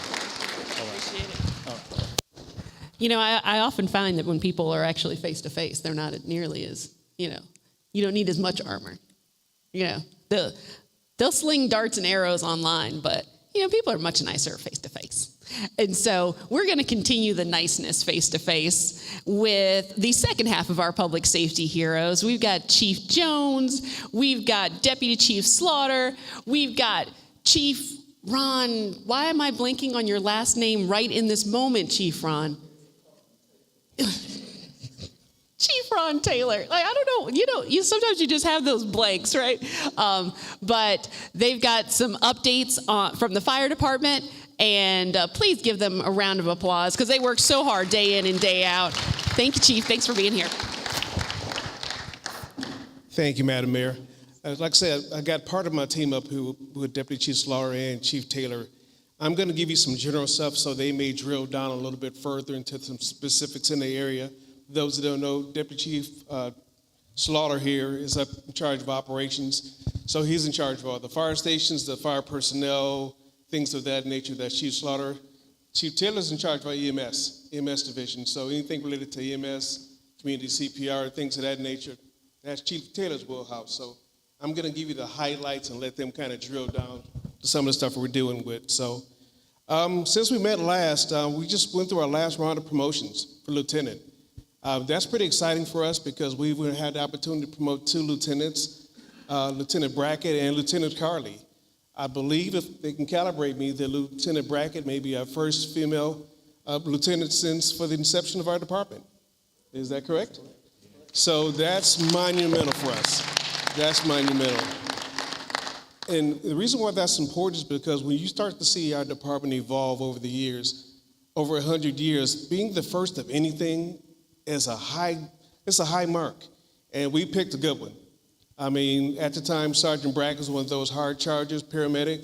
So all of a sudden now, seeing the chance to make lieutenant, she can form in the base for other young ladies and want to come on fire department and see themselves in a position where they could possibly be in. So that for us is monumental. And Lieutenant Carley as well. Some of the sharpest people we have here are stepping up for those leadership roles, which is really good for us. I can't be more proud of that. And our list is still active for 2 years, so hopefully we'll get a couple more off that list as well. We're currently in the process of doing the sergeant's promotion, which is kind of Chief Slaughter and Chief Ken Smar. So we're going to do several evolutions in fire sergeant. Sergeant is one of the most important positions in there because that's who get the people there safely. So when you see those fire trucks going up and down the streets, exceeding the speed limit slightly as necessary, that person driving that apparatus is in charge of the health and welfare of everybody on there and the $1 million worth asset that's riding down the street going to that emergency. So if we don't get there safely, we can't do our jobs once we get there. So that job is highly important for us. And so we're starting that process, and I'll let Chief Slaughter kind of drill down a little bit more into that. Professional development. Chief Slaughter came here a little over a year now. Right at a year. So Chief Slaughter hit the ground running. So part of his charge was to kind of see where we are, almost do like a gap analysis to find out where we are and what we need. And one of the blurring needs we had was kind of symmetry on fire scene. So when you see us working fire or MVC or something of that nature, the incident commander, the person with the white hat on, has the ability to orchestrate and move the pieces as they need to. So that job is not as easy as it looks. So Chief Slaughter's charge was going in, getting our fire chiefs or battalion chiefs certified in blue card. And he can kind of drill down a little bit more what that is. It kind of gets us in common language so we can make those same decisions based on those same critical factors, but do it effectively, do it smartly, doing with the staffing on board and on coming. So I'll let him drill down exactly what that is, but that was monumental for us. So now we get on scene, no matter if it's A, B, or C shift, all of our battalion chiefs are doing it the same way. So as we get on scene, as I get on scene, I'm asking, what do you have?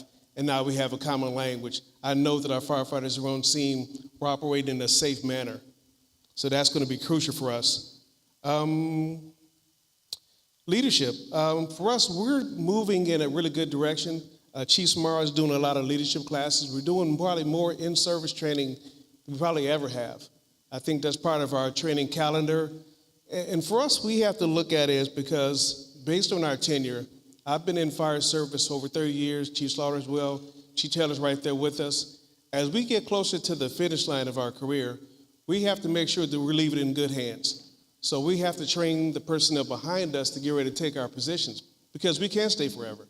So we got to make sure those young officers, lieutenants, and battalion chiefs and things like that are grooming them to take our place. So leadership is crucial for us getting that going because we want to make sure we leave them in good hands. As the fire chief's charge is to kind of leave it better than you got it, and I got it at a great job. So my job is to kind of take us to that next logical level. And I'm going to probably let Chief Taylor, we're going to talk about some EMA stuff. So I think I'm going to let Chief Taylor talk about that, but I'm going to turn it over to Chief Slaughter. He can talk about some recruit training, some advanced EMT training. Well, let them figure that out. How about that? Thank you, Chief. Good evening, everyone. Thank you so much for having us again. I'm Randall Slaughter, your Deputy Fire Chief. And I am in charge of the Field Operations Division. A lot of people say this is kind of where the rubber meets the road in a fire department. All of the shows you see on TV, Rescue 911, all those type shows, field operations are the guys you see going out actually responding on the calls and things of that nature. So I don't want to take it for granted that you all know the fire infrastructure that you have here in our great city. So what we have 3 fire stations strategically positioned throughout the city to respond quickly and efficiently to every inch of the city. You have fire station number 1, which is just adjacent to this building right where you are. You have fire station number 2, which is on Sullivan Road, and you have fire station number 3, which is on West Fayetteville Road. I have approximately 16 firefighters per shift. They work 3 rotating shifts, so they're on 24 hours and they're off 48 hours. And each one of those stations have fire apparatus. We're all hazardous organizations, so we respond to everything, although 75 to 80% of our calls are emergency medical service related, which is typical in American fire service. I got a couple of things here I want to share with you that we have going on. So if you have your phones, if you all would do me a huge favor, because I cannot miss an opportunity to share fire safety messages. So there's a national campaign called Close Before You Doze. Has anybody heard of that? So you're going to see these signs, and we get them free from National Fire Academy. It's called Close Before You Doze. I give you an opportunity, if you would, just join me and pull this up. It's a national campaign. And what it is 50% of your house fires occur between 11 p.m. and 7 a.m. Only 29% of people actually close their doors at night before they go to sleep. That's a huge problem because just that one act increases your chances of survival in a house fire of almost 80%. Not only does it keep the temperature in that particular closed off room at a very low level, but it reduces the spread of toxic fumes and gases. It gives us a chance to get there in time enough to possibly save you. So I could not miss an opportunity to share this with you all. You all will see these signs in front of our fire stations, and these signs, any of you that would like one of these signs, we'll make them available to you. Close before you doze. The other thing, we're starting a fitness program for our firefighters, not just physical, but mental. Did any of you know that last year, suicide was the leading cause of death for active firefighters? Suicide, leading cause of death. PTSD is real in the fire service. When I was in the Marine Corps, we talked a lot about PTSD. 36 years ago, when I started in the fire service, not so much. We didn't talk much about PTSD. We went on stressful calls. We came back, and our officers back then just kind of told us to just suck it up. But firefighters didn't always suck it up. They turned to things like substance abuse and all other different things to try to cope with the stress of this profession. We're doing much better now taking care of our young firefighters. So we're starting a fitness program, both physical as well as mental. I was telling the chief the other day, like I said, I've been fighting fire 36 years. And what I was telling the chief, I realized is we're such a young department that a lot of our firefighters were not even born on 9/11, which fundamentally changed the American fire service forever. When we lost those 343 firefighters in those towers in New York, we vowed back then as American firefighters that we would never forget. But guess what? A lot of our firefighters now were not even born. So it's an opportunity for us. We have to train every day. Every single day we train. So if you see us out there, we're training, preparing for the next call. We're preparing for the next call. Right now, you're going to, over the next couple of months, you're going to see our firefighters out for the spring hydrant tour. We're going to be checking and servicing all of the hydrants in the area. We'll try to put something out in advance because sometimes when we open those hydrants, it'll cause a little sediment, and you may get just a little bit in your washing machine. Not a whole lot, but sometimes that happens. And we like to give the community a heads up. But this is a great way not only for firefighters to know where those hydrants are, but also to make sure that those hydrants are working, they hadn't been tampered with, or anything like that. So look for us during the spring hydrant tour. And the last thing, I've been working with Major Denard at PD, and we're going to try to put on a public safety academy. And we'll be asking some of you all to join. What we're going to do, and under Chief's leadership, we're going to be teaching CPR.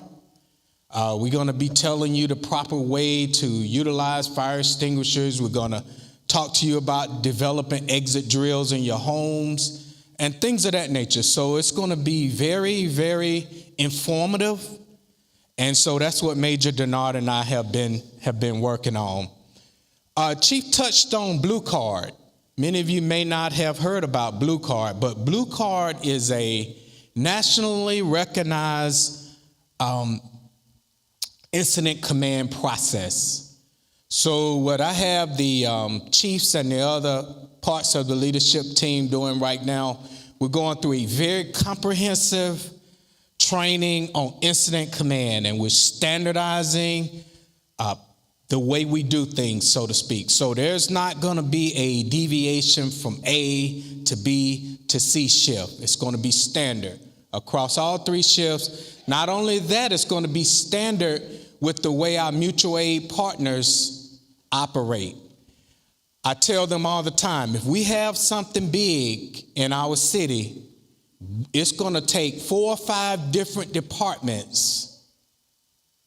And we've seen that recently. And so when those 4 or 5 different mutual aid departments come, we need to be on the same page using common terminology. When we set a common operating picture, everybody on scene needs to know what that means. That doesn't just happen. It happens from repetitive training, deliberate training, consistent training at all levels in the organization. Any questions for me before I turn it over to Chief Taylor?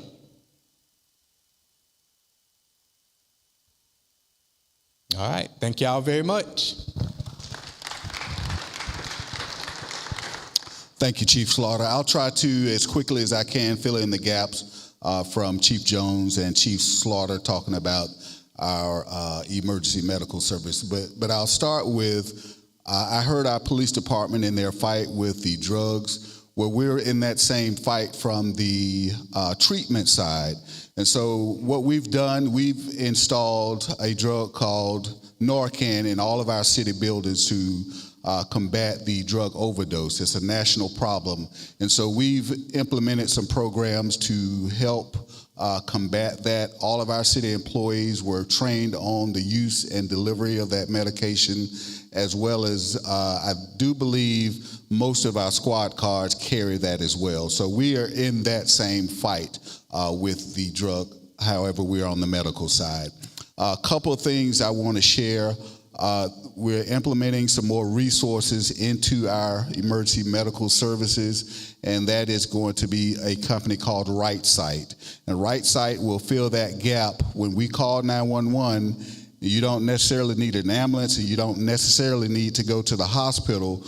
Well, everything in between, Right Sight will fill that gap, which they provide on-site or virtual physicians that will be able to speak to you, give guidance on different emergencies. Also, they have pharmacology, pharmacy plans in place in case you need medication. So we're excited about that. We're in a very dynamic medical situation, not just in College Park, but all over the nation. And so we're filling the gap with different resources to help us to make sure that you get everything that you need. That's one. Secondly, I'm excited about some of our young paramedics and our young advanced EMTs. They are full of energy, but we do have to make sure that all of our paramedics and EMTs are in strategic locations, and we look at our staffing every single day and determine what resources do we need in this area, what resources do we need in opposite areas. So also, the spring weather is about to break, and we always do our spring kickoff with our CPR programs. So that is coming forward very soon. We've got a lot of new CPR instructors. It's very difficult for me to get down there sometimes, but we got these young folks that are very excited. And so we're bringing that community CPR program back strong, as well as we're going to incorporate Pulse Point. If you're not familiar with Pulse Point is an app that you can load onto your phone. And if you know CPR, you can actually get a page to go out and assist with CPR. So we're excited about these things, and we're going to revitalize some of the things that we've done over the years to help incorporate that into this changing environment. As you all know, also, this weather that we're experiencing, we just don't know what to expect. So from the emergency management standpoint, we are implementing and updating our emergency operation plans to accommodate for where we are in this environment with the weather changing, and sometimes it's hot, sometimes it's freezing, and we are making sure that our emergency operation plans are meeting those different needs. Also, we are in the process of revitalizing our continuity of operations plan. So we have those plans in place, and we're working in conjunction with AFSEMA to make those the electronic format so that anytime we need to make changes, we can automatically make those changes online, and it's not so difficult to make that transition. So that's just a few things that we have going on the medical side. And I want to thank Mayor and Council for, you may have seen some of the new units float around that mirror the color scheme of our engines. So we're excited about that. Our goal is to put a transport unit in a third of every part of the city, so that at no time any part of the city would be uncovered without a transport unit. So under Chief Jones' leadership, we hope to have that in place very soon, and we're looking forward to some of the other things that we want to tie in on some of the gaps in the system. Any questions on that?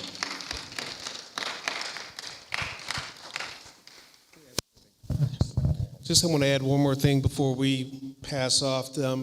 If anybody's been to the fire department website lately, there's a link called Community Connect. And Community Connect is your ability to go in and kind of notify the fire department what's going on in your household. So if you ever go back, we're trying to update our website so you can go off and that way you can start to sign up for the community CPR. But check out Community Connect. You can add any special hazards you have in your house, you can make those changes. So that way when we come to your house, we can find out what's going on. You can tell us some of those things, and that information is connected right into our website. And so all of a sudden the dispatch can know you're going to this address, this was going on there. So any kind of special hazards, communication updates. So check out the website and just see what it's about and sign up and take advantage of that. So we're going to kind of keep our website as active as we can.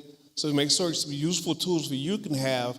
So in case you need us, we can be prepared for you. So if you have any other questions, we're going to turn it back over to the mayor.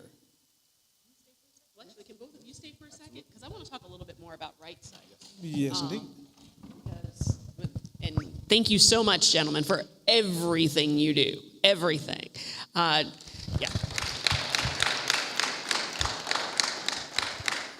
Because I think right side is really, really exciting, and not only because you and I were, we were on a call. I want to say it was almost a year ago.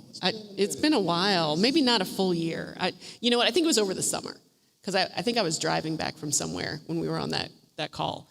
But one of the things that is so remarkable to me, and you heard our fire professionals talking about the fact that most of the time they spend not fighting fires. 70 to 80% of their time, they're on calls for health-related emergencies.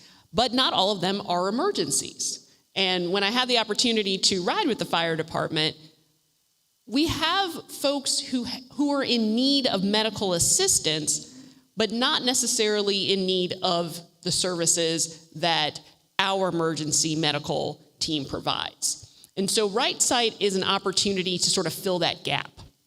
And Chief, do you want to talk a little bit more about what it'll look like in the field?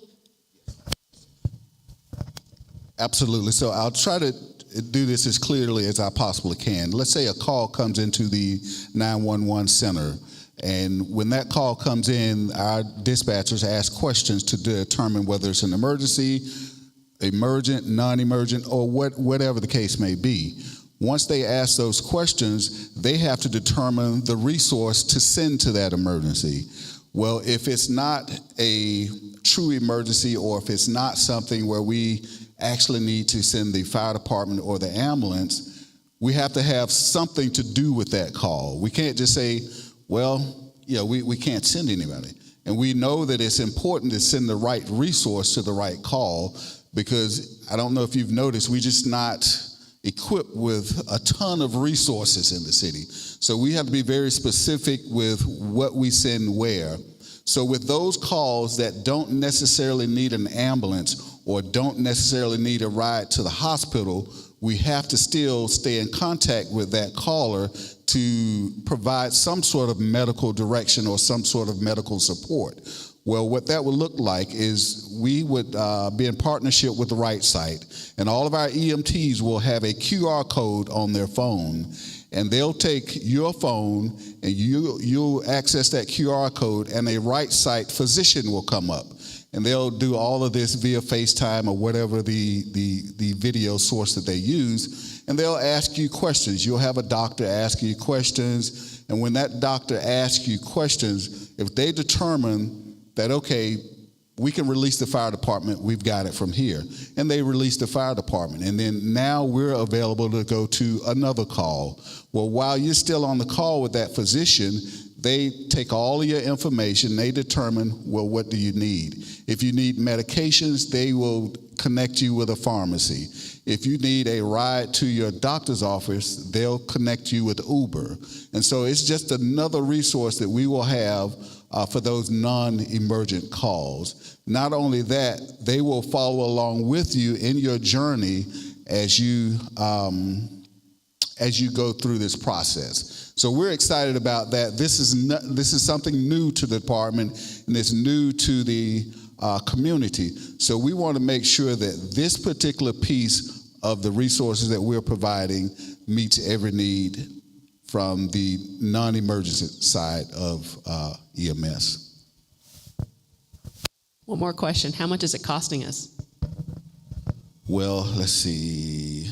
Zero. It is absolutely no cost to us, and so we're excited about that. And it's not about the cost, it's about the service, so we're excited about that. Thank you so much, Chief. Thank you so much, gentlemen. Appreciate your time. Appreciate all that you do. We work smarter, not harder. And so I think that's going to be a great component of our care to the community. But the room is thinned out a little bit. But for you troopers who are still here, I am here for questions. I know it's been a dense, rich meeting tonight. Thank you for hanging in there.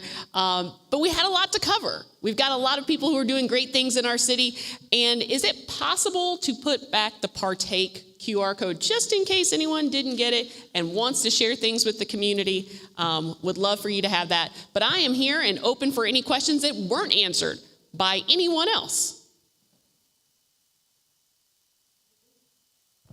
Mayor, we have a few questions that were submitted as well. All right. So the first one is, in times like these, do your constituents realize how insanely lucky they are to have you as their mayor? Oh, stop. Next question. Please provide an update on participatory budgeting projects. Yes. We're eager to hear what's in consideration and staff encouraged. Yes. So we are going to be setting up the meeting. We were a little bit delayed. There were some circumstances out of our control, but we will be evaluating with staff in the next, I believe, week or two. So that's the timeline right now, that staff evaluation of it to make sure that they are actually feasible projects. But we are moving ahead. They said recycling, question mark. Recycling, question mark. I believe Brian Anderson, our new Public Works Director, I'm still going to say that he's new.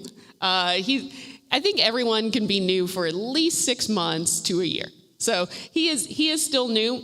He has been doing some great stuff. Today, they opened up an e-cafe in the Public Works building to make sure that our Public Works employees had access to all of the online tools that we have in the city and making sure that they are staying connected and updated. And thank you, Mr. Hicks, for your work on that as well. I think it's incredibly important as we get increasingly digitized that everybody comes along with us. But I actually, when I saw Mr. Anderson on Monday at the not the Public Works meeting, the council meeting, I said, I'd love to hear what your priorities are for the remainder of the year. And I know that he's had discussions with some residents about recycling, and I think when he was here in December, he said he was going to be looking into what our current practices were, but I'll follow up on that one and get more information. All right, and then I believe this is from the same person as well. They were asking how you're doing, and they appreciate your commitment to ethical transparency, and how can they support you more? I'm doing great. Thank you. Thanks for asking. Chickens are good in the backyard. I wish my dogs were a little bit better trained, but we're getting there. Mr. Broom is good. He's watching. Hi, honey, love you. And I'm still just so excited about everything that we can do in this city.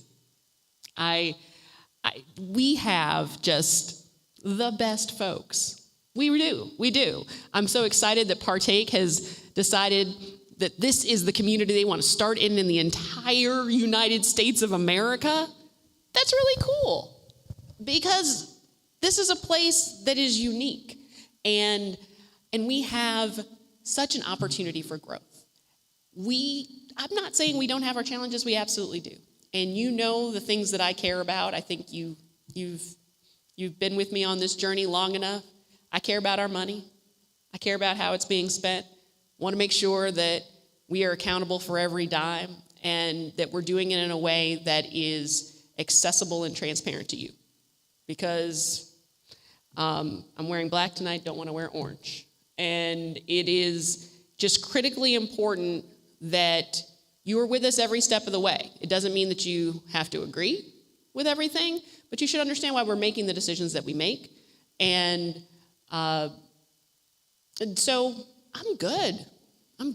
Life is good. I'm happy. I'm thrilled. I had my Wheaties this morning. It's good. Thank you. Love to hear it. Love to see it.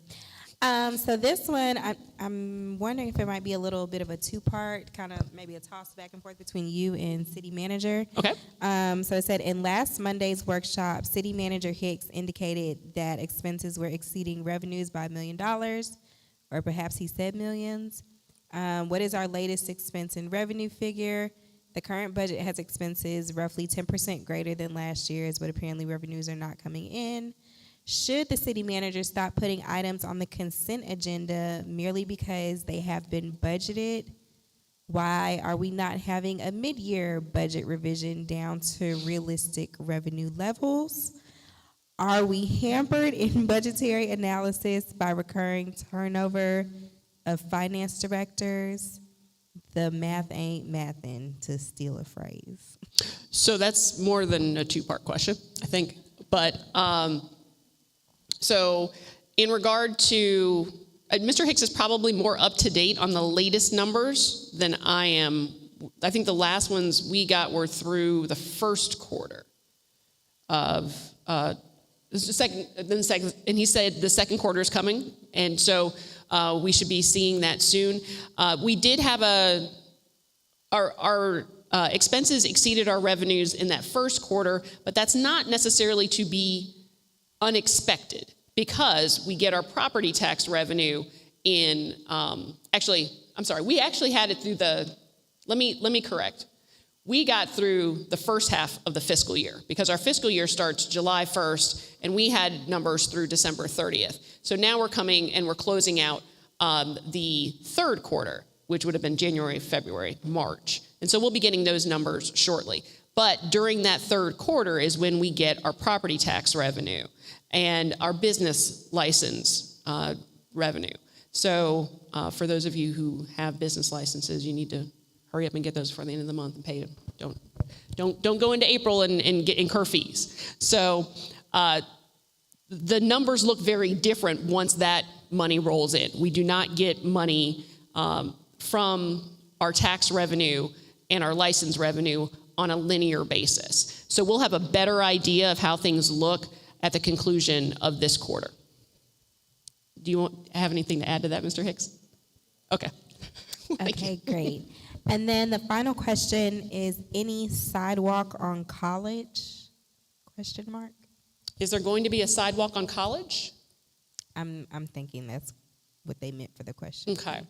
I learned this from the young man in the middle here, Mr. Causey, because I never really thought about the fact that there's a lot of streets in our community where they're running east-west and they have sidewalks, and a lot of the north-south ones do not. So a lot of this happened by design. Now, I'm not saying that the design that we had when our community was created is the one that we stick with, but retrofitting is always a challenge. So we have to be pretty strategic about that. one of the things that Mr. Hicks and I have discussed is that we have a program called Violytics. It is through our Public Works Department. It was another one of those National League of Cities pickups where went to a convention, learned about this company. They came back. They spoke with me, spoke with, I think, Public Works and Councilmember Arnold about how we would work to use technology to identify our greatest needs in public works. And so I think they've used Violytics on streets. We can also use it on sidewalks. So I believe that is the plan going forward. Correct me if I'm wrong, Mr. Hicks. Okay. He said that he thinks they're using it mainly on streets, but he was going to talk to Public Works about expanding it to sidewalks. So I think Violytics would be a great tool for it. One of the things that I think is really important for us in an environment where we don't have every single dollar that we will ever need is to meet the needs where they are and do that in an objective fashion. Because sometimes we hear a lot about needs in a particular area, and the need might be greater in places where we may not even have residents. Like in some of our business communities, like if you look at on the other side of the tracks, some of those roads are eaten up. And we want to make sure that our business community is able to do their business in our community. I got an email about a sinkhole on, I think it was Naturally Fresh Boulevard, but it wasn't in our city. But it was the city of South Fulton. And it actually impeded business for a South Fulton business. And we can't let that happen, because if our businesses aren't able to get their needs met, they'll go somewhere else, and then we lose that tax revenue. So we've got to be looking at the entire city, and that doesn't mean that we ignore anything, but we've just got to be inclusive of everything and everyone. That was a long-winded answer on that one.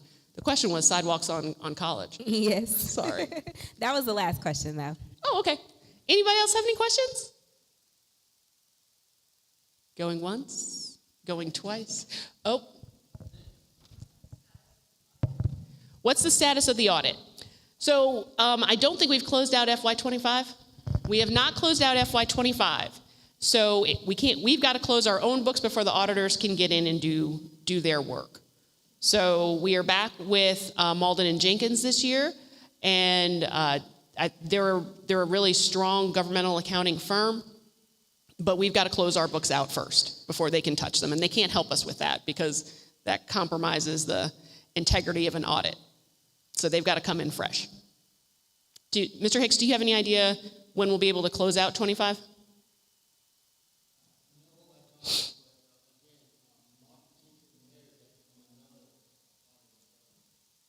Okay. Okay, so Malden and Jenkins inherited from another firm that we used last year, and they'll be starting from scratch. And so when they get in there, it's probably going to be 3 months or so, at least, while they're doing their work, but theirs hasn't started yet because we haven't closed out the books. So, but I'll ask Ms. Hammond, or if you want to ask Ms. Hammond, yeah, okay, all right, we'll get an answer for that. But anyway, we're here at a close of the evening. It's been such a pleasure. It always is. Thank you for hanging in there. And again, I'm so excited about Partake. And thank you so much for coming internationally to talk to us about this program. I think it will spread like wildfire through our community. Share it with your friends. And so we can share more with each other. Because, like I said, we've got more than one drill at my house. So you can come and borrow it. All right? Take care, everybody. Have a great evening. Thanks for coming.